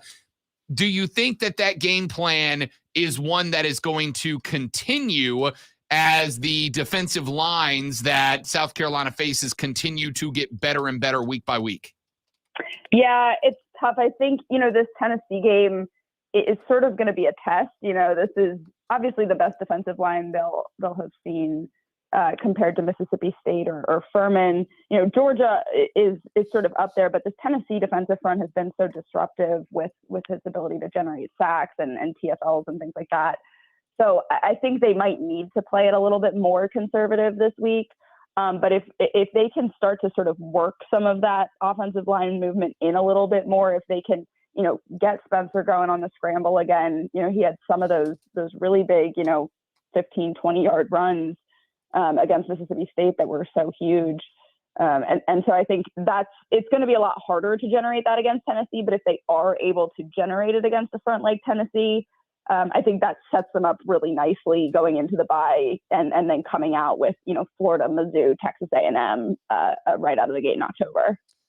What is it? Well, before we get there, let's go to the defensive side of the ball. There have been some injuries that have come in key spots. We've seen spots where this defense has been very aggressive. We have seen some spots where they've kind of backed off. I go back to the Georgia game, and, I think you got to give Georgia a lot of credit for some of the adjustments that they made and the game plan, how it changed first half to second half in a way that's kind of threw the South Carolina defense off balance. What, if anything, do you think has been tinkered with or changed defensively, especially knowing you're going up against the Josh Heupel offense that is going to want to get vertical, is going to want to throw the ball down the field, with the defensive backs having been a liability in a couple of games so far? Yeah, I think that's the big question mark is, Will Rogers really was tearing up the secondary on some of those deep shots. And I think part of that was, Mississippi State sort of flipped the script from what was expected. They had been running the ball pretty heavily leading up to that game last week with Marks. And then, Marks ended with, 20 some yards and Will Rogers ended with almost 500. So I think that's the big concern when you look at somebody like Joe Milton, who can just sort of air it out. I think they're going to have to, lean on some of the more experienced corners. I would expect to see a little bit less of, Jalen Kilgore, Judge Collier, just because this is not, an environment or a game that's necessarily going to be conducive to learning per se. So I think it'll be a big O'Donnell Fortune, David Spalding, Marcellus Dial game. And Nick and DQ didn't play great against Mississippi State, and that might just be one of those things where they had an off night just because they've been so consistent. So it might not be as bad as it looks in terms of just sort of execution once they get to Tennessee. So this game, to me, Emily Adams, comes down to Tennessee has a very good front four. Now, against Florida, they didn't show it. But my concern is, even with Mario Anderson moving to RB1, and I think that was a great idea. I think it probably came a couple of weeks too late, but hey, you all got to adjust as you go. Trevor Etienne for the Florida Gators shredded the Tennessee front four. I mean, ran through them without a problem. But I do think Florida's offensive line is a little bit better than South Carolina's right now. If South Carolina cannot get the ball running and they allow the front seven of Tennessee to dial in on Spencer Rattler, it could be a very long day. Is there, do you think, going to be an added emphasis on trying to get Mario Anderson going? I hope so. I mean, you could tell in that Mississippi State game just sort of what a difference it made to have, because Anderson's not particularly explosive. He was only averaging, 3-4 yards a carry, but averaging 3-4 yards a carry, not taking negative yardage like they were getting, a lot of the time with Joyner, or not getting, 0-1 yard pickups and getting those 3, 4, 5, 6 yard pickups. It made such a difference in keeping them out of third and longs, in just sort of keeping those drives moving. Those 299, 98 yard drives don't happen if Anderson is not kind of getting things moving on the ground. And so I think you need somebody who's built more like a traditional running back against, this Tennessee front. And Trevor Etienne is sort of a different breed. Mario is not quite on that level. That I think he's going to be a major, disruptor of that Tennessee defense. But just forcing them to game plan for that possibility is such an important, I think, part of this, so that Spencer is not getting, hit every time he drops back. Emily Adams covers the Gamecocks for the Greenville News. She joins us on Thursdays to talk Gamecock football. So, knowing everything that we know, Emily Adams, we know that the Tennessee players that were on the team last year and took that L in Columbia want a little vengeance. We know that Neyland Stadium is probably going to be the loudest that it will be all season long on Saturday night. We know about the struggles defensively for the Gamecocks. We know how efficient that they've been with throwing the football this year. Just give me your overall thoughts on what this game is going to look like. Yeah, I've gone back and forth on it a lot, honestly.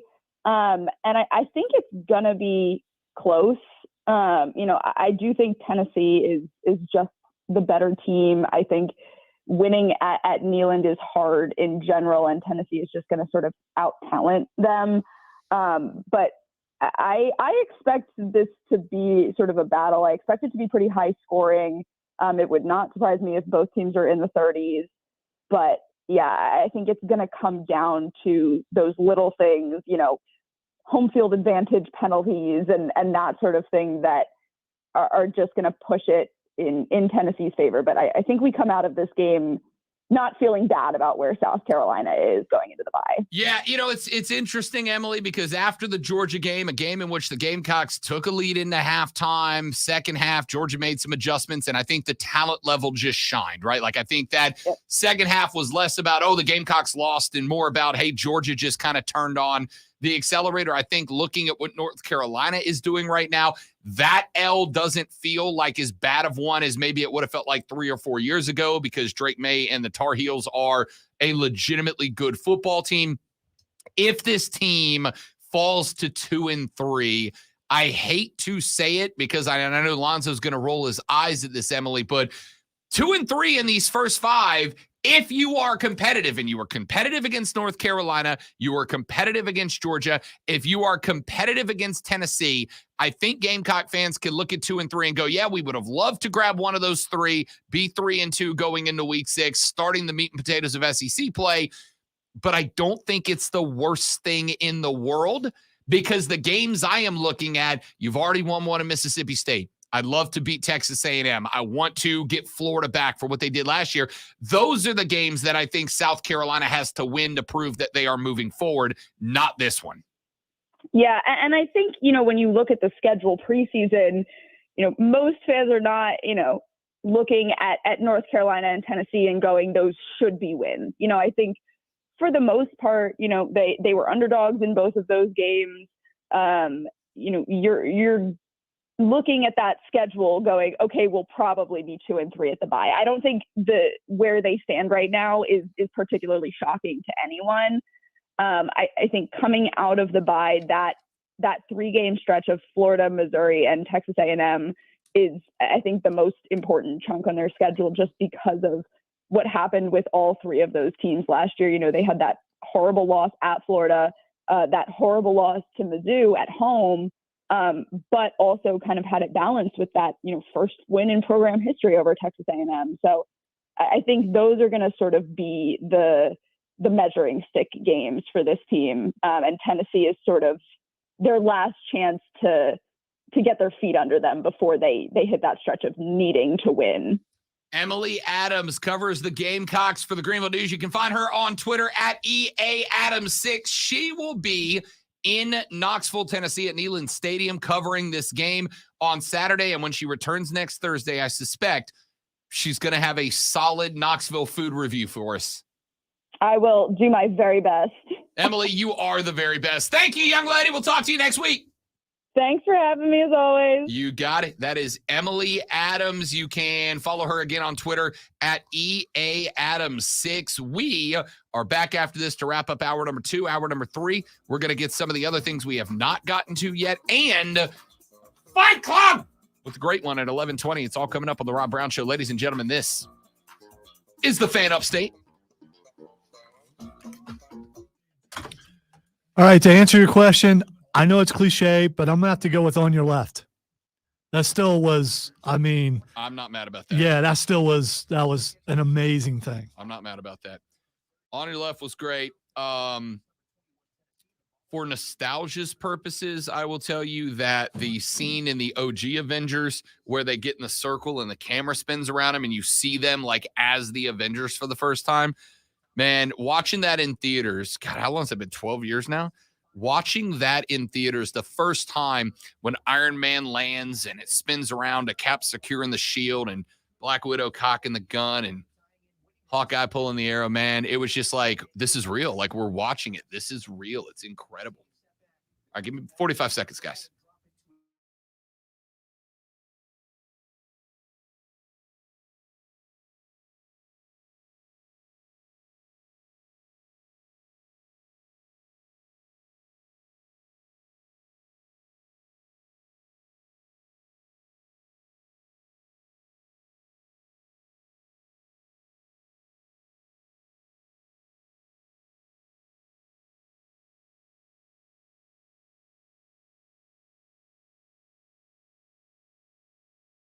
Watched the end of, I thought I watched all of AEW. I missed the very end.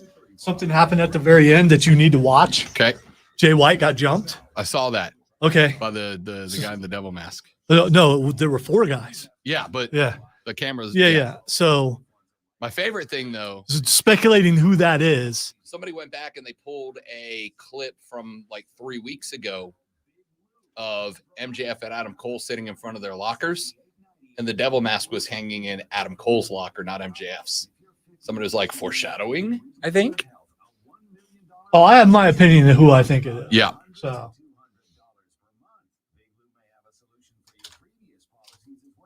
You may even save enough money to lighten the load on your new $1 million policy. Remember, call Big Lou. He's like you, except he's only on number 2. Call Term Provider at 800-700-6898. That's 800-700-6898 for $1 million in term. another of my favorite is Mr. Starks. I don't feel so good. Oh, That's not. I mean, if you talk about memorable, I Oh. mean, you know, I think that's worse than when Tony Stark died. spoiler alert, Lonzo. Yeah, how many years ago was that? Think about how many years ago that was. It's been a while.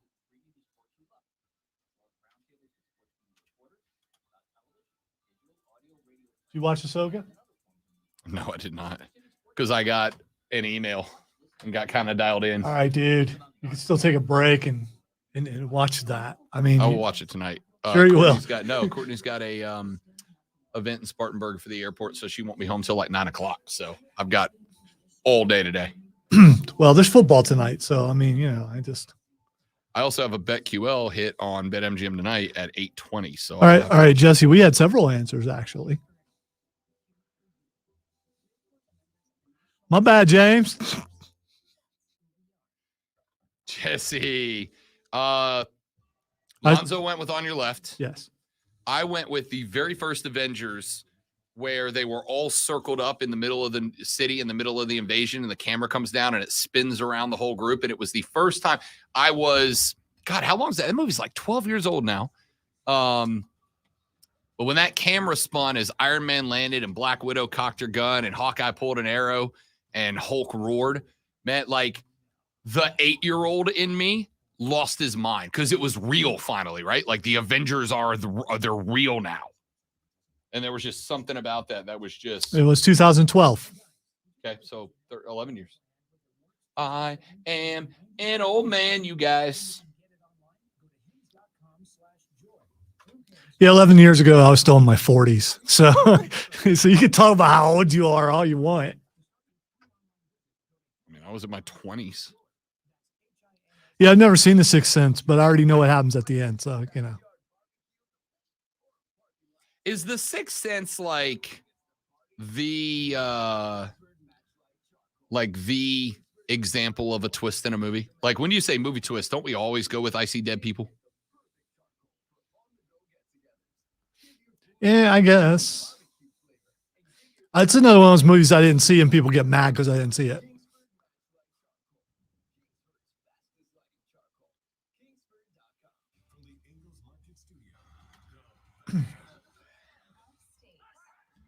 Those people don't understand what it's like to be poor.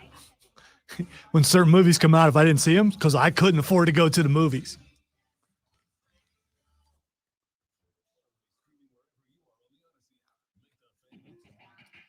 You know that it is a big deal when a basketball story breaks into the midst of football season and takes over the conversation. And that happened yesterday when it was announced that the Portland Trailblazers have traded Damian Lillard to the Milwaukee Bucks, which means that it is Dame time for Big G and the rest of the Bucks next year. Now, it was a 3-team deal that included the Phoenix Suns. Portland receives in return for Dame Drew Holiday, who is my favorite two-way guard in the NBA, DeAndre Ayton, Tamata Kamara, Milwaukee's 2029 unprotected first-round pick, and unprotected swap rights in 2028 and 2030. The Suns get Yusuf Nurkic, Grayson Allen, Nasir Little, and Keon Johnson as part of the package. By the way, Milwaukee was plus 8,000. They were 80-1 to land Dame Lillard. Here's what I love. Number one, when Giannis Antetokounmpo is happy, we get sound bites like, what the hell you guys say it politely? I want to take a tinkle. I went to take a tinkle, it came back. That's polite, right? Tinkles. I went to take a tinkle, it went back. we get excellent sound bites like that. And I suspect So I want to also reiterate that is polite. That is very polite. It's very polite, yes. I can't think of a more polite way to say it. feel free to use it wherever you need. I say it all the time. It's great. And I suspect that Giannis Antetokounmpo is going to be a very happy camper a lot moving forward with Dame Lillard on this team if Dame brings the same magic that he had in Portland over to Milwaukee. The Milwaukee Bucks are now the odds-on favorite to win the NBA championship next year. Now, I want to say this. I suspect the Denver Nuggets are going to have something to say about that, but I don't have an issue with it. I do think that the Bucks, unexpectedly, by the way, moving Drew Holiday is going to come back to bite them a little bit, because I think the one spot that they're going to be in trouble now is Dame Lillard is a wonderful basketball player, but he is not the defensive player that Drew Holiday is. So I think the Bucks are going to be giving up a lot more points this year than they have in years past, but I'm also going to say I think they're going to be scoring a lot more, because you got a real tough decision to make now. Dame on the outside, Giannis in the mid-range. Who are you going to focus on? Because you can't focus on both. They're too good for that. So I love this trade, but more importantly than that, I love the fact that a small market team is now your odds-on NBA favorite. It is one of the things that I have latched onto for years as an NBA fan. I am tired of the big market focus.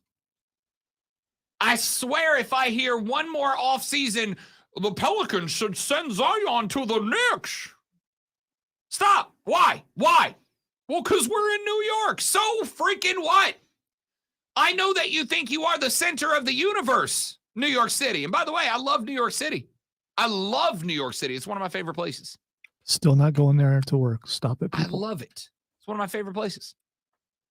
I'd be lying to tell you that there's not a part of me that hopes I get to, not anytime soon, but I would love to live in New York City for a year or two just to do it. Because everybody I've ever talked to who has says it is an incredible experience that kind of changes you as a person. And I want to try it down the road, not now. But what do you mean changes you as a person? Like being a part of the city, like living in that big of a city. Like it just opens you. Okay. I don't know how to explain it. It's just what people have told me. So the point here is, as great as that city is, it is not the center of the freaking universe, right? And I get very tired. It's like every time a small market team stumbles onto a great player, the national media and the basketball world all they can't sprint fast enough to slam the small market team should trade superstar to big market team button. They've done it with Zion. They've done it with Giannis. It's frustrating as hell. It really is. And the bad news for the small market teams is the only way that you can get through that is to find somebody like Giannis who wants to be in a small market, who wants to win championships against all odds. What would you look at that? Giannis, who has said multiple times, I don't want to leave Milwaukee. As long as Milwaukee's committed to winning, I am committed to winning here. Giannis says, I'm staying. And so the NBA doesn't screw the pooch here and create a disadvantage. Milwaukee's able to go out and get another superstar. Milwaukee's able to go out and get an all-star. And just like that, a small, not New York, not Chicago, not LA, a small market team is now the odds-on favorites to win the NBA championship if this league would stop doing everything in their damn power to tilt the balance of that power towards New York, Chicago, LA, etc., and actually create an environment where parity matters and small market teams have a chance. The only reason this happened is because Giannis Antetokounmpo. If Giannis was anywhere else, Milwaukee doesn't have a friggin' shot at Dame Lillard. But because Giannis committed to that team, now all of a sudden a small market team is the powerhouse in the NBA. Do you understand as a small market fan how big that is? Why would you not want more of that? Now, in honor of Giannis, we have to go to break because What the hell you guys say it politely? I want to take a tinkle. I went to take a tinkle, it came back. That's polite, right? Tinkles. I went to take a tinkle, it went back. Hour 3 is next on the Rob Brown Show with the Fan Upstate. See the video I sent you earlier? You were right about Josh Allen and the Pepsi thing.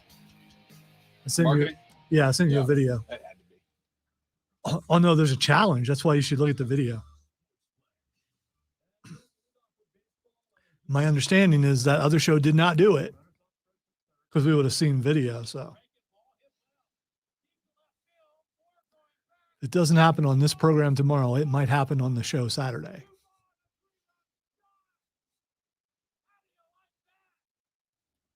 Kevin's probably drinking it right now.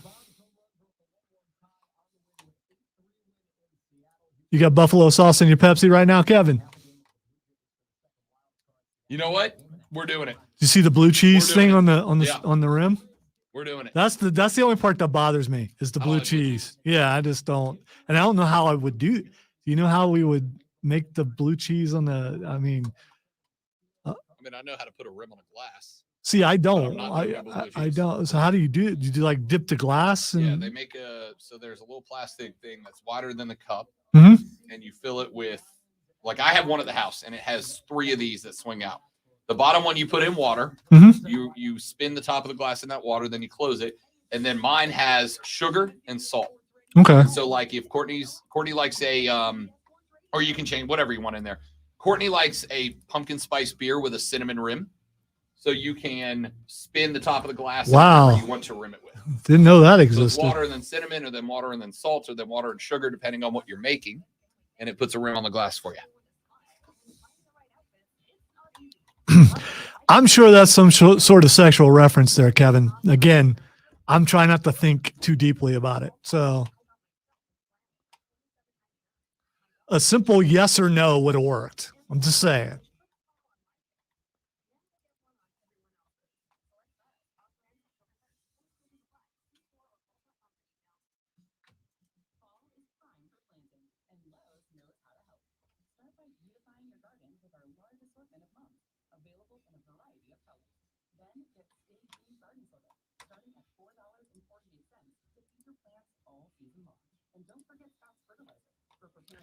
I don't like people who talk this way. Like a commercial person? No, I don't know if pretentious is the right word, but her enunciation is it's snotty. It's Karen-like, I guess.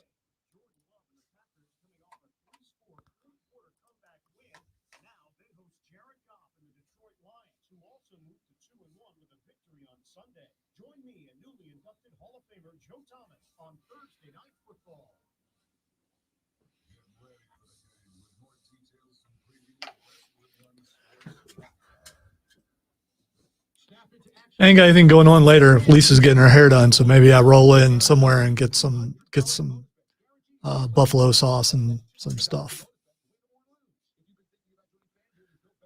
You saying you're going to do it, and then someone showing up with the stuff, that's something totally different. But it would have to be Diet Pepsi for me because I'm not drinking regular Pepsi. You notice he covers the buffalo sauce, so you don't know what brand it is. So I guess just regular buffalo wing I sauce. assume so. I'm a big Frank's Red Hot guy. Yeah, but that's buffalo sauce specifically.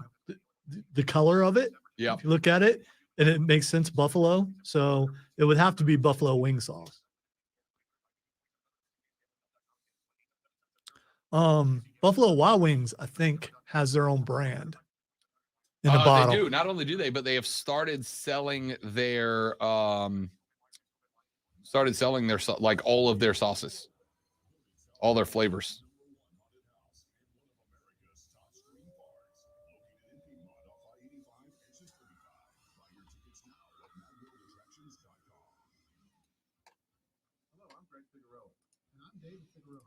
Over 30 years ago, my brother Greg and I set out on a mission to offer the world a better hot sauce. That's right, David. We made Melinda's thicker, hotter, and better than ordinary hot sauces.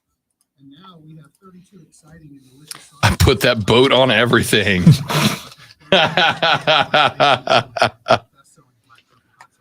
Melinda's also So that's what they say. Okay.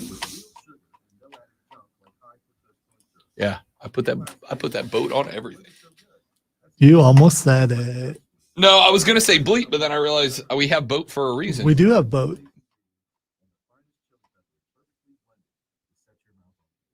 Go to Linda's.com to find our line of craft condiments at Walmart and other fine retailers.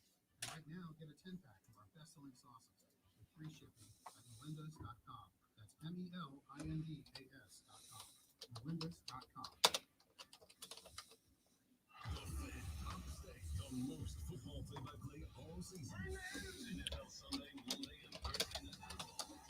You know, when you're a kid and you get birthday money and you don't know what to spend it on? That's me today. Well, I'm finding something to spend it on.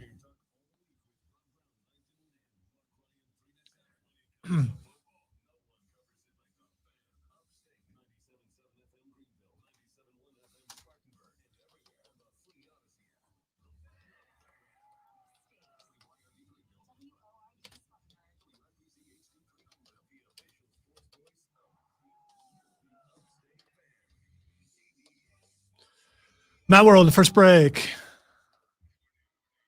Is that an acknowledgement? Yes, it is. Okay, thank you. Sorry, Mad World on the first break.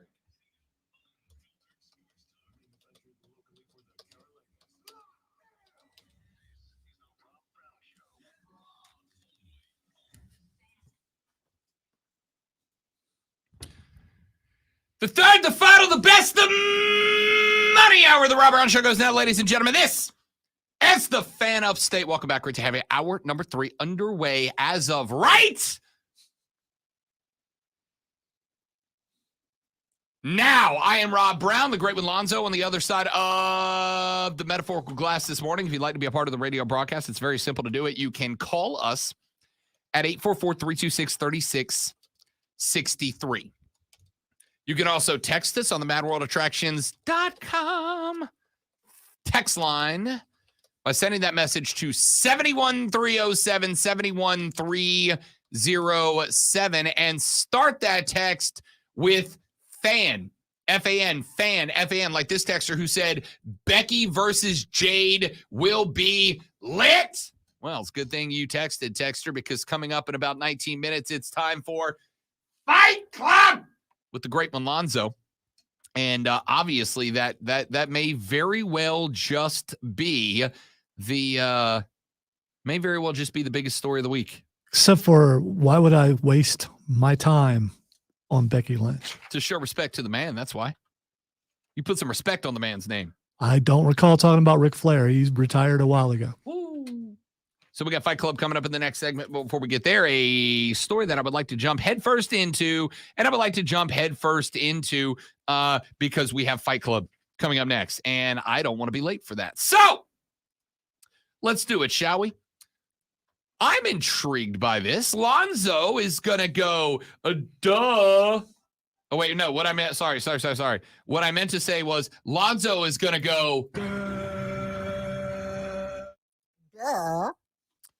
Gene Smith is the athletic director, Lonzo, at the Ohio State University. Hey, man. Disrespect. Very much disrespectful. Just because I got a week off doesn't mean you can do that. Gene Smith, the athletic director at the Ohio State University, provided... I thought he retired. I don't think so. Testimony of Eugene D. Smith, Senior Vice President and Wolf Foundation Endowed Athletic Director, the Ohio State University, dated September 20th, 2023. This comes from a hearing before the U.S. House of Representatives Committee on Small Business, Athletes, and Innovators, analyzing NIL's impact on entrepreneurial collegiate athletes, end quote. I gave you the full title because I am actually looking at the document right this very second. It's only 3 pages of length, and even my ADHD having backside can read 3 whole pages. Now, this is a very interesting document because it opens with him breaking down what NIL activities look like on campus. Second page of the document. First page of the document is a lot of, this is where I came from. This is what Ohio State's all about. Yada, yada, yada. I think NIL is good. So background, biography, you don't care about all that. No, not really. Because there must be some meat in there. I care about, Lonzo, what impacts me. I don't care how Eugene D. Smith ended up as the AD, but I do care about the fact that the fourth paragraph on the page 1 of his testimony says, and I quote, I believe that NIL is beneficial to the student-athlete experience. NIL has been more successful for student-athletes than the media portrays. NIL is a great educational tool, and student-athletes learn about increased fiscal responsibility, income tax management, personal brand development, business and corporate objectives, and how marketing matters, and interpersonal skills applied to business, along with many other things. I think that's fantastic. He goes on to say that at The Ohio State University, that their mission is to, quote, inspire entrepreneurial and innovative thinking, which will ensure that every student athlete has the necessary resources and knowledge to create, leverage, and promote their own personal brand. This will allow them to maximize their value at Ohio State and endure through life after sport. We work to equip our student athletes with the business skills necessary to enhance their professional capacity and to utilize NIL opportunities as a vehicle to become advocates of their own personal brand. Now, dude, I read you that. No, that timed out perfect. It really ended did. right. That was an end. I thought. Yeah, you ended no, it ended. That's I mean, you know, pretty good. it was really boring what you just read. But I mean, the crickets.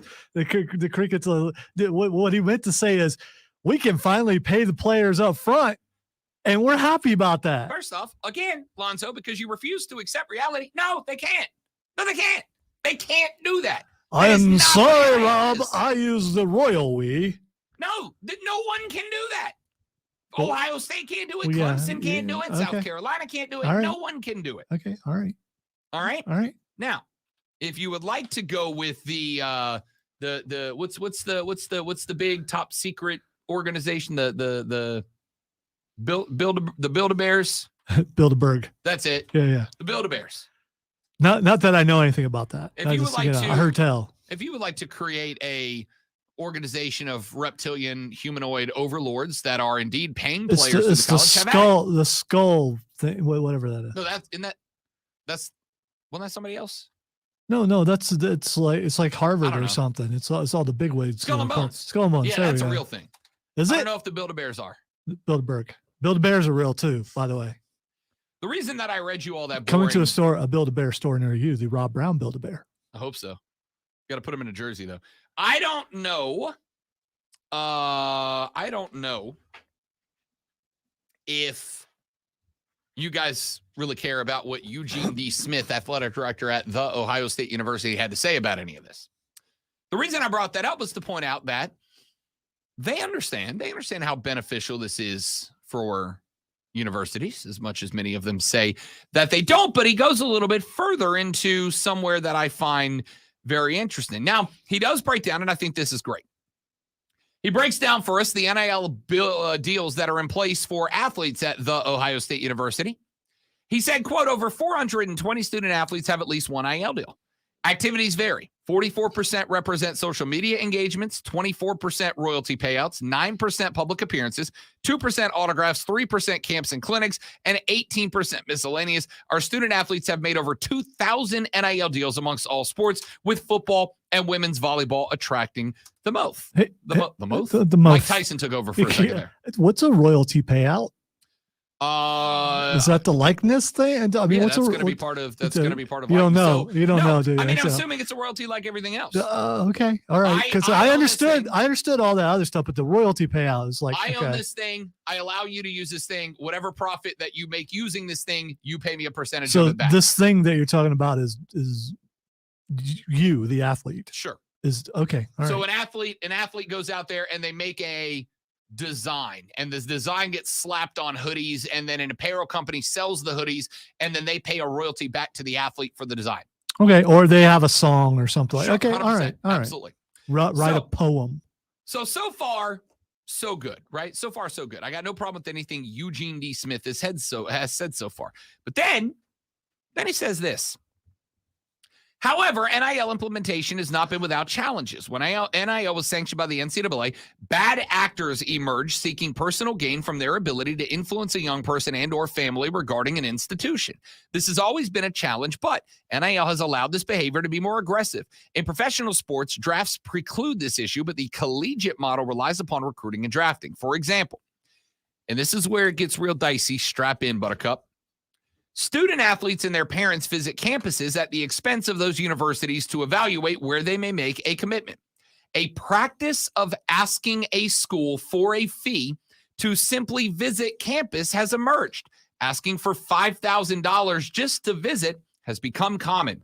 During visits, discussions now emerge regarding how much a student athlete can expect from NIL, end quote. Dude, we got to charge more for our parents' fees. Because that's what this is, isn't it? I want you all to know, Lonzo and I will come to your house for a Super Bowl party for $5,000 a piece. Yeah, we'll All do right? that. We'll do that. I'll go ahead and sign that contract today. But I'm not if- even asking the boss. But if you are an enterprising, person and you want to pay more than $5,000, you pay more than $5,000, I will bring the Pepsi with buffalo sauce. I just want you guys to know this is parody. This is not true because we are not we're not trying to ask for money, because if we were, that would be payola plagola. Correct. Just that would get us fired. We would never do such Go a through the thing. people downstairs, throw a remote. There we go. Lonzo and I will do our remote. Make from it your living room. legit, yo. Yeah. For $5,000, Lonzo and I will do our remote on Super Bowl Sunday from your living room. I'll do the whole freaking day for $5,000. All right. So We'll sing, we'll dance, we'll eat. we will disrespect the Chiefs. Okay. So Eugene D. Smith claimed in front of Congress itself that there are recruits asking for $5,000 just to take a visit to the school. Now, I am going to say this. While I do know the overarching rules that are in place of NIL, for instance, a college cannot directly pay a kid, I am not super well versed into all the little intricacies. Why? Because they're different state to state. There are a couple of overarching rules, but every state has predominantly been allowed to create, craft, draft, and implement its own NIL rules, again, from state to state. So, I don't know if that is legal or not at the Ohio State University. I got no idea. Here's what I will say. I'm going to put, respectfully, Eugene D. Smith in a different but similar camp to where I put old Shane Beamer. I find Eugene D. Smith's comments very interesting because he made him in front of Congress. Now, I do not believe, though I do not know if I am correct or not. I do not believe when you go in front of a subcommittee for a hearing that you are placed under oath, like you would be if this was a trial.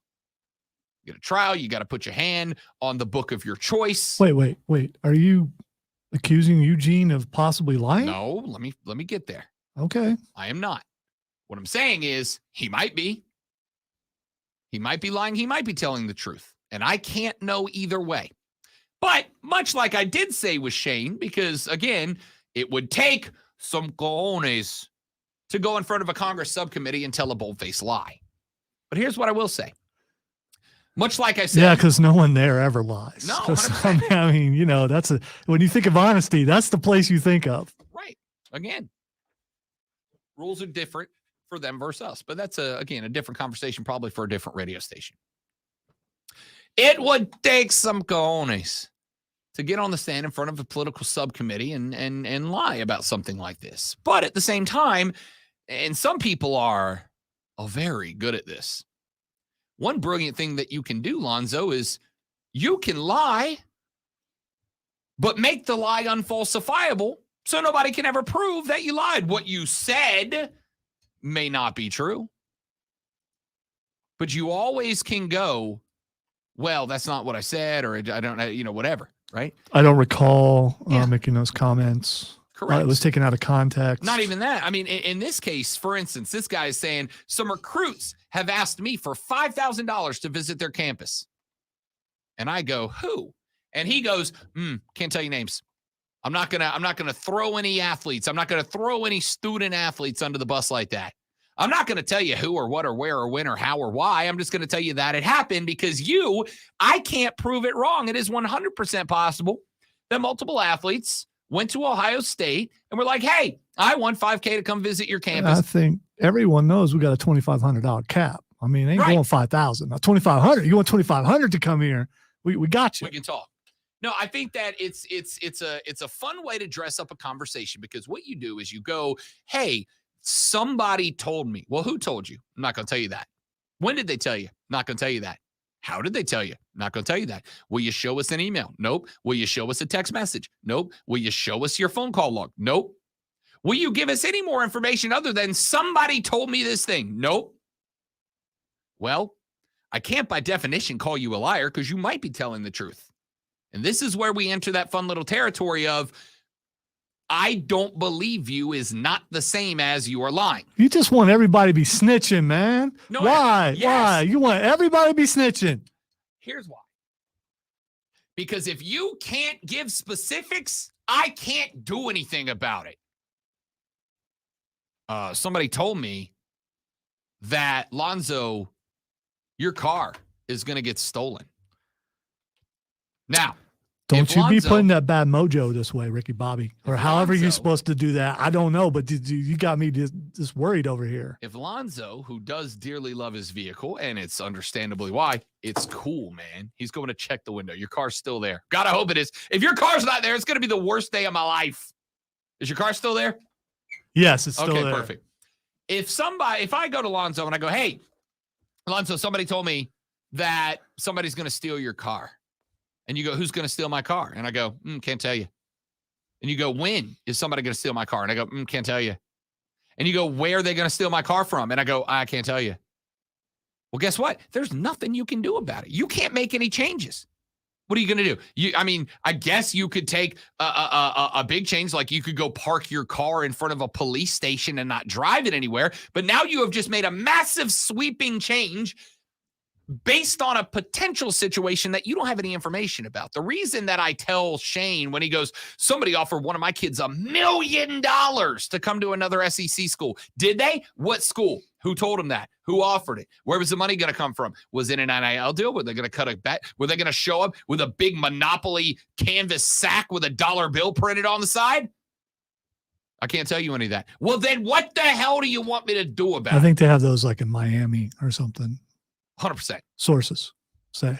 That, honestly, that's the media version of this, is sources are telling me that. All right, well, that allows you to just say anything. And if that something turns out to not be true, you get to go, "My sources told me." But this is even different because in this case, Eugene Smith is the bearer of the information.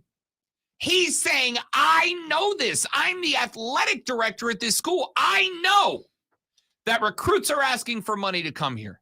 Well, then tell us who. Tell us the situation. Show us the email. Show us the text messages. Show us the call logs. Give us anything, because otherwise you're just a guy making up a story to me. Yeah, come on, destroy the establishment. Tell everybody how it's done. Take college football down just so Rob will be happy. Lonzo, you have said to me multiple times, well, I'm not going to say you've said it is a problem, but your big concern is that schools are going to start giving money directly to recruits, correct? Like you have said, they're just professional. I kind of believe they already are. Okay. And I don't think I'm alone in that. Do you wish for that to change? Hey, you might as well. You might as well say, "Hey, we're paying the athletes to come here." Because you know what, that eliminates all the speculation. That eliminates this entire segment. This segment does not exist. We're talking about something else. If they come out and say, "Okay, we've decided to take NIL to another step," the universities themselves put aside a certain amount of money to pay the athletes. If that is the case, well, they already do called stipends, but let me let me phrase that. Let me tell you what I want. Let me tell you what I want.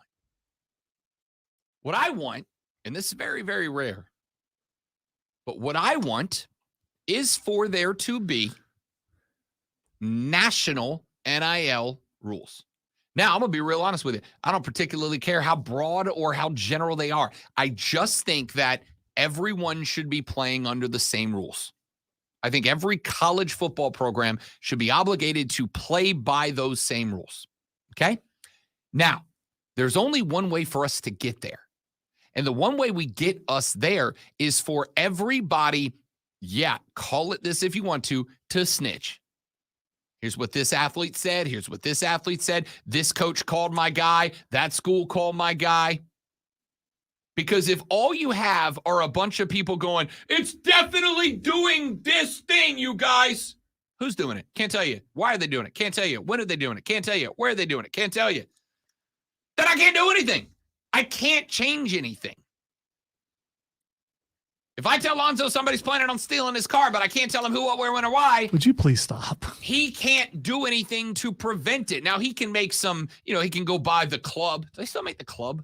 Remember the club? Yeah, I think it's so. See, this reminds me of my 10th grade teacher saying, if I pull out a gun and blow away Reitzel here, everyone in this room is going to do exactly what I said. What the hell was wrong at your school? I think his name was Zelensky. Was this the same dude that threw the desk? No, it's a different guy.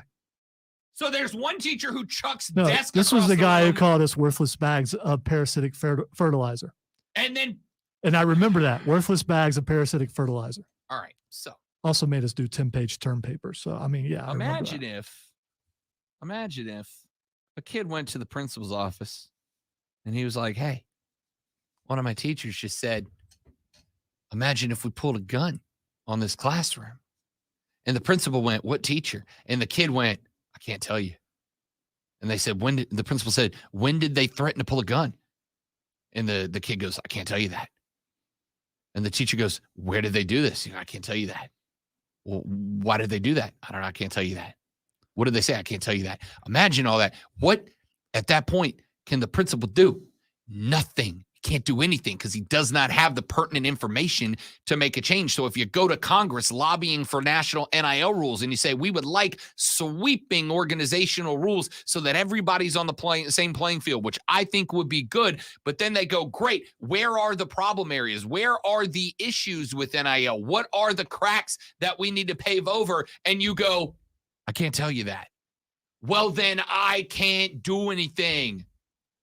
If you tell me there's a pothole in the road in the city and you want it paved and I go, where is it? And you go, I can't tell you that. Well, then guess what? The pothole is staying a pothole, my dude. See, that's a poor example out of all the examples because you know that pothole is not being taken care of.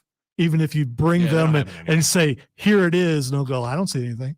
Right. But the point here is, regardless of what dumb metaphor I make up here, if there's a problem and you want the problem fixed, and it's honestly a good thing for everybody for the problem to be fixed. But then you go to the people who can fix the problem, the people who have the ability to fix the problem, and they go, great, what are the details of the problem? And you go, I can't tell you the details. Just fix my problem.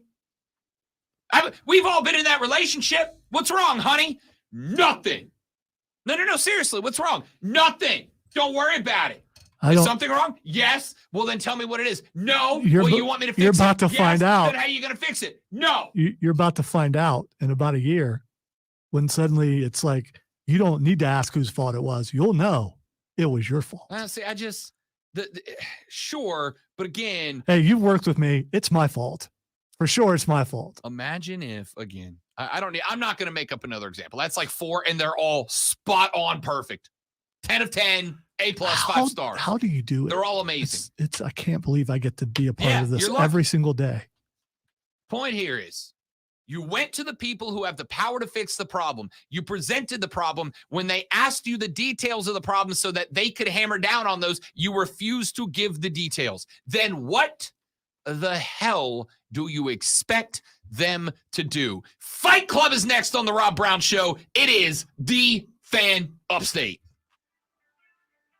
All right, guys, one more live read here. Stay right there. We'll be right back.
There we go. Now we have audio.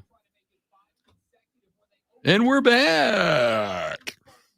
All right, so Keegan, he's not though because he doesn't have the shirt buttoned all the way up. It requires him to have the shirt buttoned all the way up, unless he's like it's like near the end, and so he's trying to loosen up to say that he's cool like you. The old top button. Can't even do the top button, so.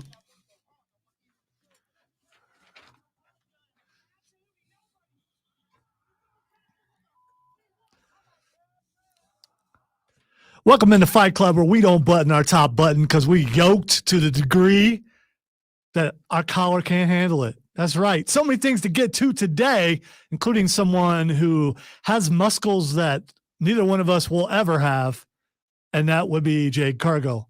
I mean, that's a human being should not be. It's just, I mean, she is jacked. My dude. She is. Did you see her walking into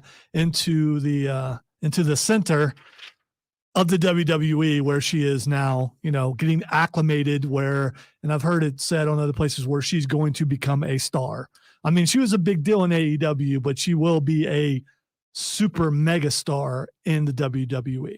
First off, Lonzo, there's only one megastar. Yeah. But he's old. Here's the good news for Jade Cargill. The good news is this is coup number 2 for WWE. All right, this is a mega coup. And the first one might have something to do with number 2. Yeah. She is a... Stop it, Kevin. I mean, you said it. I know. What you said. But yeah. You know what you said. She is a mega coup, which means that, as they did with Cody when he showed up, they are going to promote the boat out of her because it's a victory banner for them. It's a flag. We took their biggest, and I think it's fair to say, their biggest star on the women's roster, and we moved her over here. We took her Goldberg of the women's division, and we got her here. So that's enormous. Second off, and this is, I think, to some degree, a fault of booking for WWE. As of right now, outside of Rhea Ripley, who's in the conversation as a dominant figure over there? Nia Jax. I mean, they're going to try to make her that, but here's the reality. And I don't know, honestly, I don't know why she's back. Because the number of wrestling fans I speak to who let him work, let him live, Rob. I'm all in, but she has not gotten better at anything. She's still a bad wrestler. She's still hurting people. Becky Lynch is also a bad wrestler. But Becky Lynch has charisma oozing out of her eyeballs. I agree. Nia Jax does not. Her promo the other day was like I was ready to take a nap. It's trash. All right. So I thought it was good. It was not good. I've heard some other people really enjoyed it too. Maybe in your circle, but I have not. I don't have a circle. That's true. I don't. So blah, blah, blah. All that being said, it gives WWE a bona fide star that they can put up against Rhea Ripley, and it's a believable feud, and I'm all in for that. I think it's great because I think she can be a star. More importantly, I think any time that we create a world where these two companies are trying to up one another, it's going to make both companies better for it. By the way, prediction, she won't be the first major star she goes up against. It will be Bayley because Bayley has thrown some stuff out there and Jade has completely ignored her and talked about every other superstar. Sure. Listen. And it's going to be, and someone like Bayley, who's a really good worker and can make someone look better than what they are. Sure, because she is raw. Don't get me wrong. And she's stiff, and it's going to be a while for her to acclimate to how the WWE does their style of working. The massive advantage that WWE has over AEW to this day, without a doubt, is wrestling development, right? AEW does its best work when they bring in guys and gals that can already go. Because it's hard to get better in AEW because the only time you can get better is when you're wrestling. And for the most part, the only time you can do that in AEW is when you're on TV in front of people. And if you go out and you're bad, people are disinterested in you, whereas WWE pumps a ton of effort into making you a better wrestler. I think AEW is a great place to learn how to be a better promo than WWE. But WWE teaches you how to be a better wrestler. And Jade, I think, is a great promo. but she's very rough around the edges in the ring. So she's got a good opportunity to get much better, and Bailey would be a hell of a start for that. All right. Speaking of rough around the edges, last night AEW's audio problems were so bad that Tony Khan had to issue an apology. Yeah. And he basically threw the network under the bus, which it might actually be the network's fault. But I mean, it was some Matrix sounding stuff and a couple things. Yeah, he had a really, in fact, a very important promo going with friend of the show Darby Allin. Where his audio half of it just cut out. Yeah, I mean, he just turned into a robot, and like not like a fun, like we could make a joke out of it. He just didn't know what the hell he was talking about. So, listen, the one thing that is holding AEW back more than anything else. Listen, I think if AEW was ever going to get to the point where they were a true top dog competitor with WWE, it's a number of years down the road. But the thing that is going to continue to push that back is you got to get that right. And maybe it is on the network. Maybe it's an audio issue. Maybe there was a wire that got cut somewhere. All of these, I've been in TV. I was in TV for a long time. It happens without a doubt. But you cannot. Well, we have things happen here, and we try to recover as fast as we possibly can. It just, little things like that make you look smaller scale. That's 100% it. Because I tell you, there have been mistakes. There have been days where guys come out to cut a promo on WWE and the mic doesn't work and they got to rescue it, or they go backstage and, they accidentally catch something behind the scenes that isn't supposed to be on camera and it breaks immersion or whatever. It happens. The difference is WWE, having so much practice, is very good at fixing it immediately and on the fly. And a lot of times covering it in a way where it almost looks like it's planned, even though it's not. I agree. They can improvise better, at least it seems. But there's, when you have mics doing that sort of thing, it's hard to fix it unless you turn it into an angle.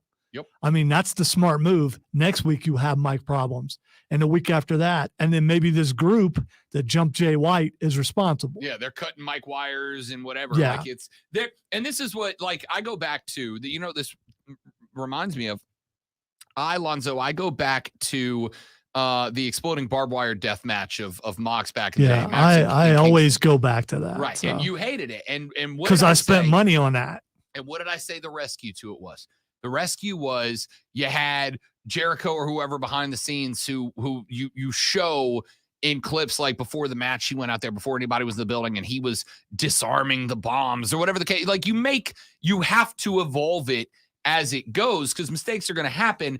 But it feels like instead of making something out of that Christian Cage story, Tony coming out and issuing an apology for it, that makes you look like you can't get it right, as opposed to what I think you're spot on. WWE does a great job of going immediately to the writers and going, make this part of the story. Fix this. The one thing that Tony always goes to, well, I have a lot of money in it, but that doesn't cover you can cover with creativity instead of apologizing. Sure. And you absolutely can do that. All right. Something they don't need to apologize for is the fishing scene with MJF and Adam Cole.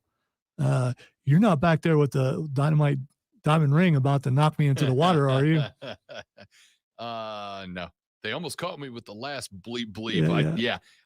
It's good, man. Listen, I had a conversation the other day, Lonzo, about about cinematic matches. How I during COVID, I genuinely loved the cinematic matches. Undertaker AJ Styles was one of my favorite things I've seen in a very long time. It was phenomenal. Love the John Cena and Bray Wyatt. Incredible. Yeah. It was a blast. That made Bray Wyatt, in my opinion. These types of segments are great for wrestling because it takes you to a different place.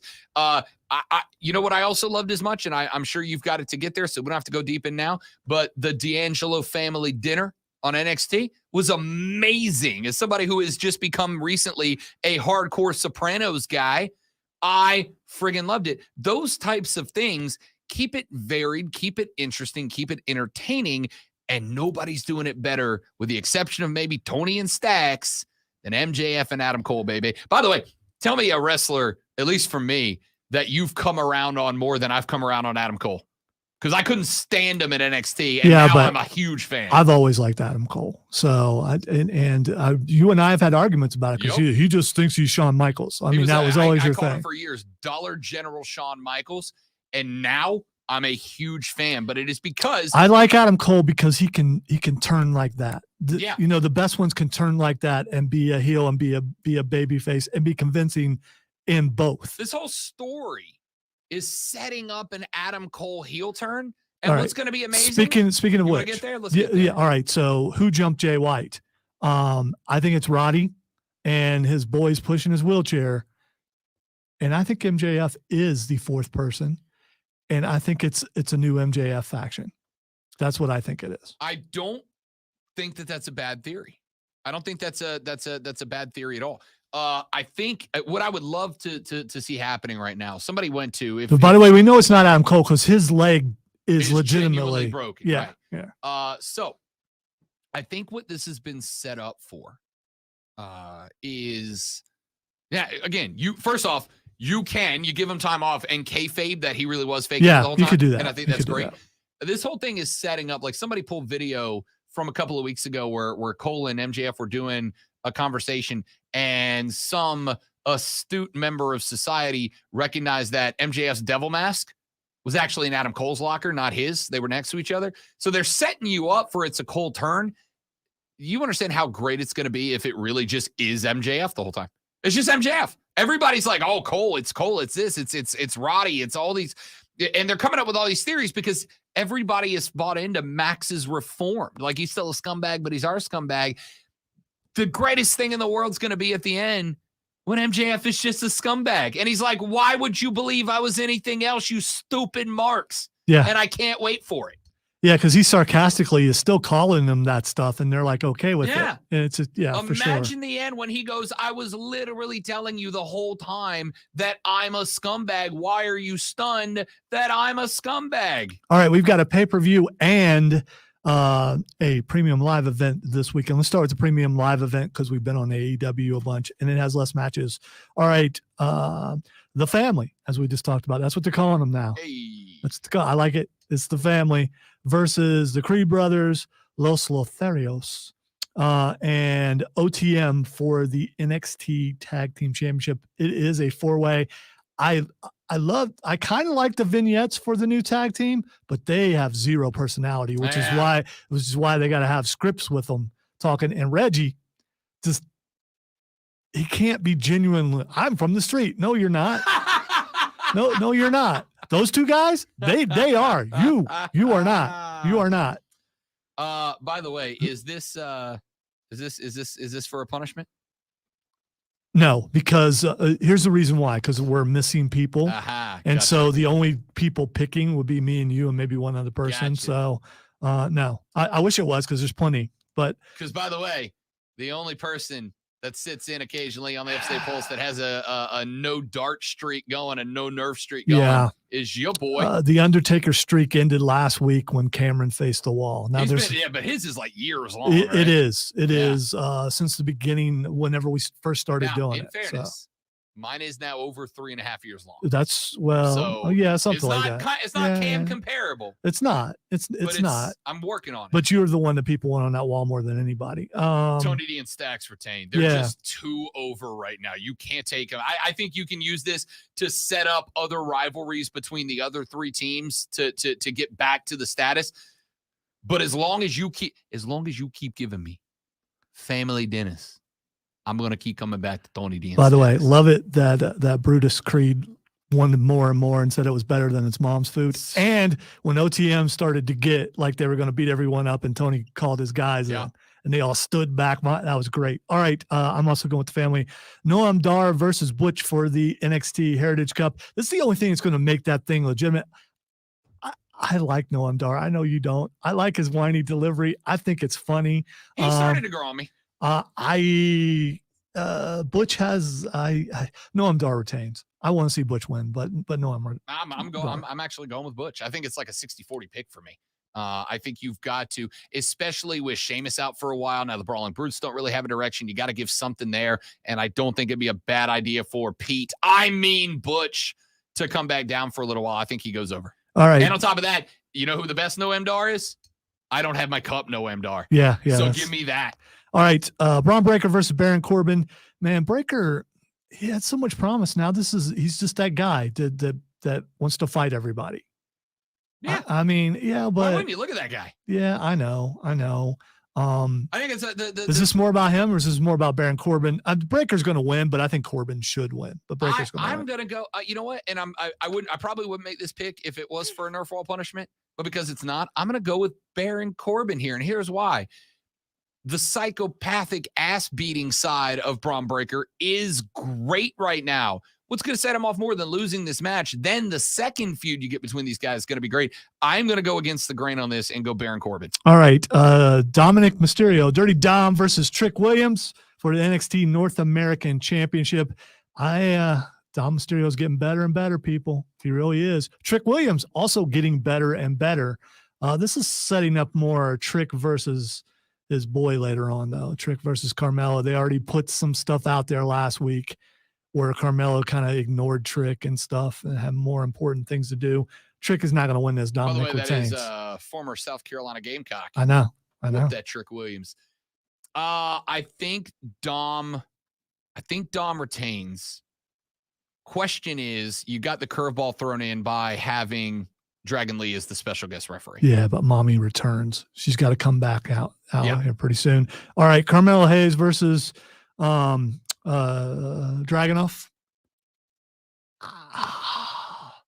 This is a rematch. I'm gonna go Dragunov here. Why not? I'm gonna go. Man, I just here's the thing. I like Ilya Dragunov a lot. Anybody who is just an absolute psychopath, him, Darby, all those cats, I'm a big fan. Here's my concern. I want to pick Dragunov because my thought is if he loses this match, where do you take that guy? Right? Like, what's next for him? Very true. Whereas this Carmelo, if he loses this match, you get the redemption line. You can move him up to the main roster because I got to tell you, I think he's real close to ready, although he's got to go through with the rivalry with Trick first. I'm going to pick Dragunov just because I'm afraid if you lose, what's that guy do next? All right, last one, Becky versus Tiffany. The thing is, Becky retains because of something you said earlier. I think Jade Cargill is the one that takes the belt away from her. Yeah, because I really don't hate Jade going NXT for run for a little while, right? I think that's probably, it doesn't have to be long, maybe a couple of months just to let her catch up. And I think taking the belt off Becky is a good way to establish her as a threat. Ladies and gentlemen, we're back after this to wrap up the show on the Rob Brown Show on the Fan Upstate. Sorry we didn't get to the AEW stuff, but there's like 10 matches for AEW. The most intriguing for me, though, in that whole thing is Julia Hart versus Chris Statlander, because they pointed out that Julia Hart hasn't lost in like a year and a half.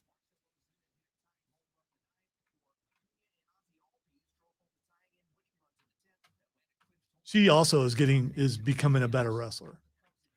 I don't disagree.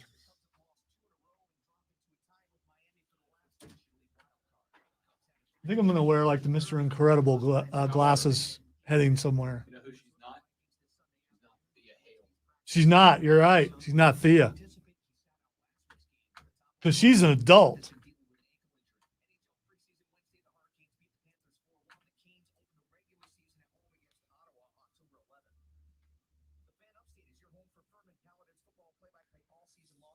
Kevin, I don't know how many times I've said this, but stop. Stop it.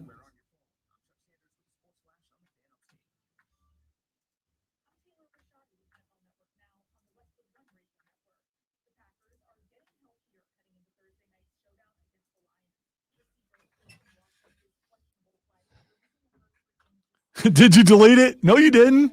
I still see it.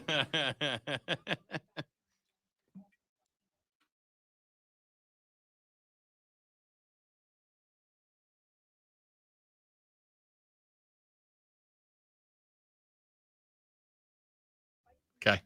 I don't care. Okay. I'm less nervous when I'm pretending to be someone else.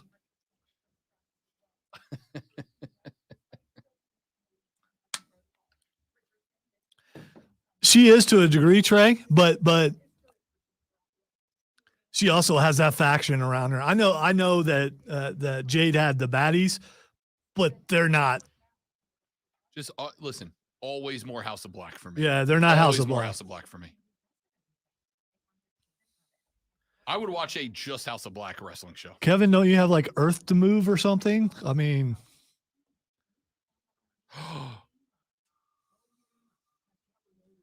I don't think this is going to be trending.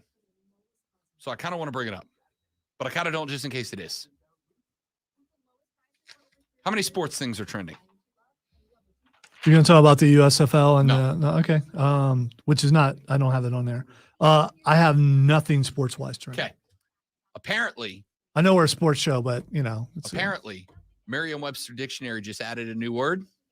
Bracketology is now a real word. How is that not a word according to already? Merriam-Webster. Why is it just now a word? You would have thought that would have been added a long time ago. Nepo baby was just added. I mean, also something that's been around for a while.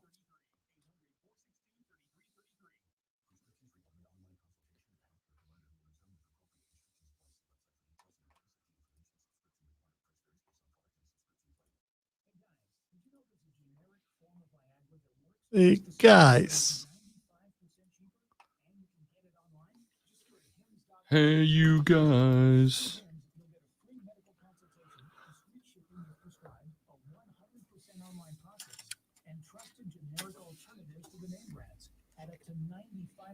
We are, Kevin. We are also, well, at least I'm a nerd. Rob describes himself as a dork. Yeah, Trey, I agree because I really believe that Roddy's neck is hurt and he needs to be in that wheelchair because you lose, nerve. Nerve. I mean, His custom wheelchair, by the way. Yeah, that's right. Old Hot Roddy. Who else could have been in that group? Kyle O'Reilly, because there's been more talk that he's back soon. I forget what his injury was, but it must be pretty bad for him to be out this long. And the fact that he's still part of AEW. So maybe it's Bobby Fish. They brought back Bobby Fish. Bring back Bobby Fish. Bobby Fish has made himself unbringbackable. Let bygones be bygones. Bring back the fish. And the fact that they were fishing. See? Uh-huh. I just saw the thing that you talked about, and that should be on Twitter Trending Topics. Yeah, but I already talked about it. So, I mean, and that was I thought that was old news. I was surprised we didn't talk about it. Although I don't know who's running it, though. I saw that Schefter posted it because he finally was told it was okay to post it.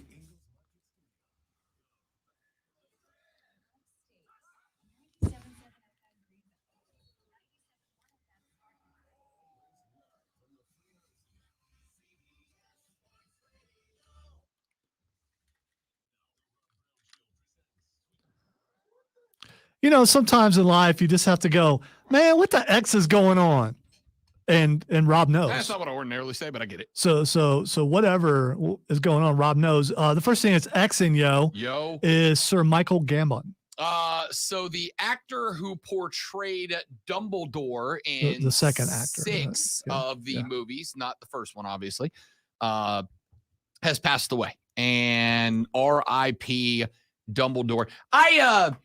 Fan of the first one or the second one? I know dude just died, but I mean, the first one. Richard Harris he's a little more famous too. So I think he was a better Dumbledore. I think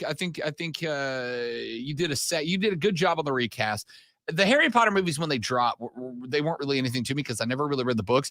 I didn't watch them until 2015. I was taking a trip down to Universal. It was the year after they had opened the whole Harry Potter world at Universal.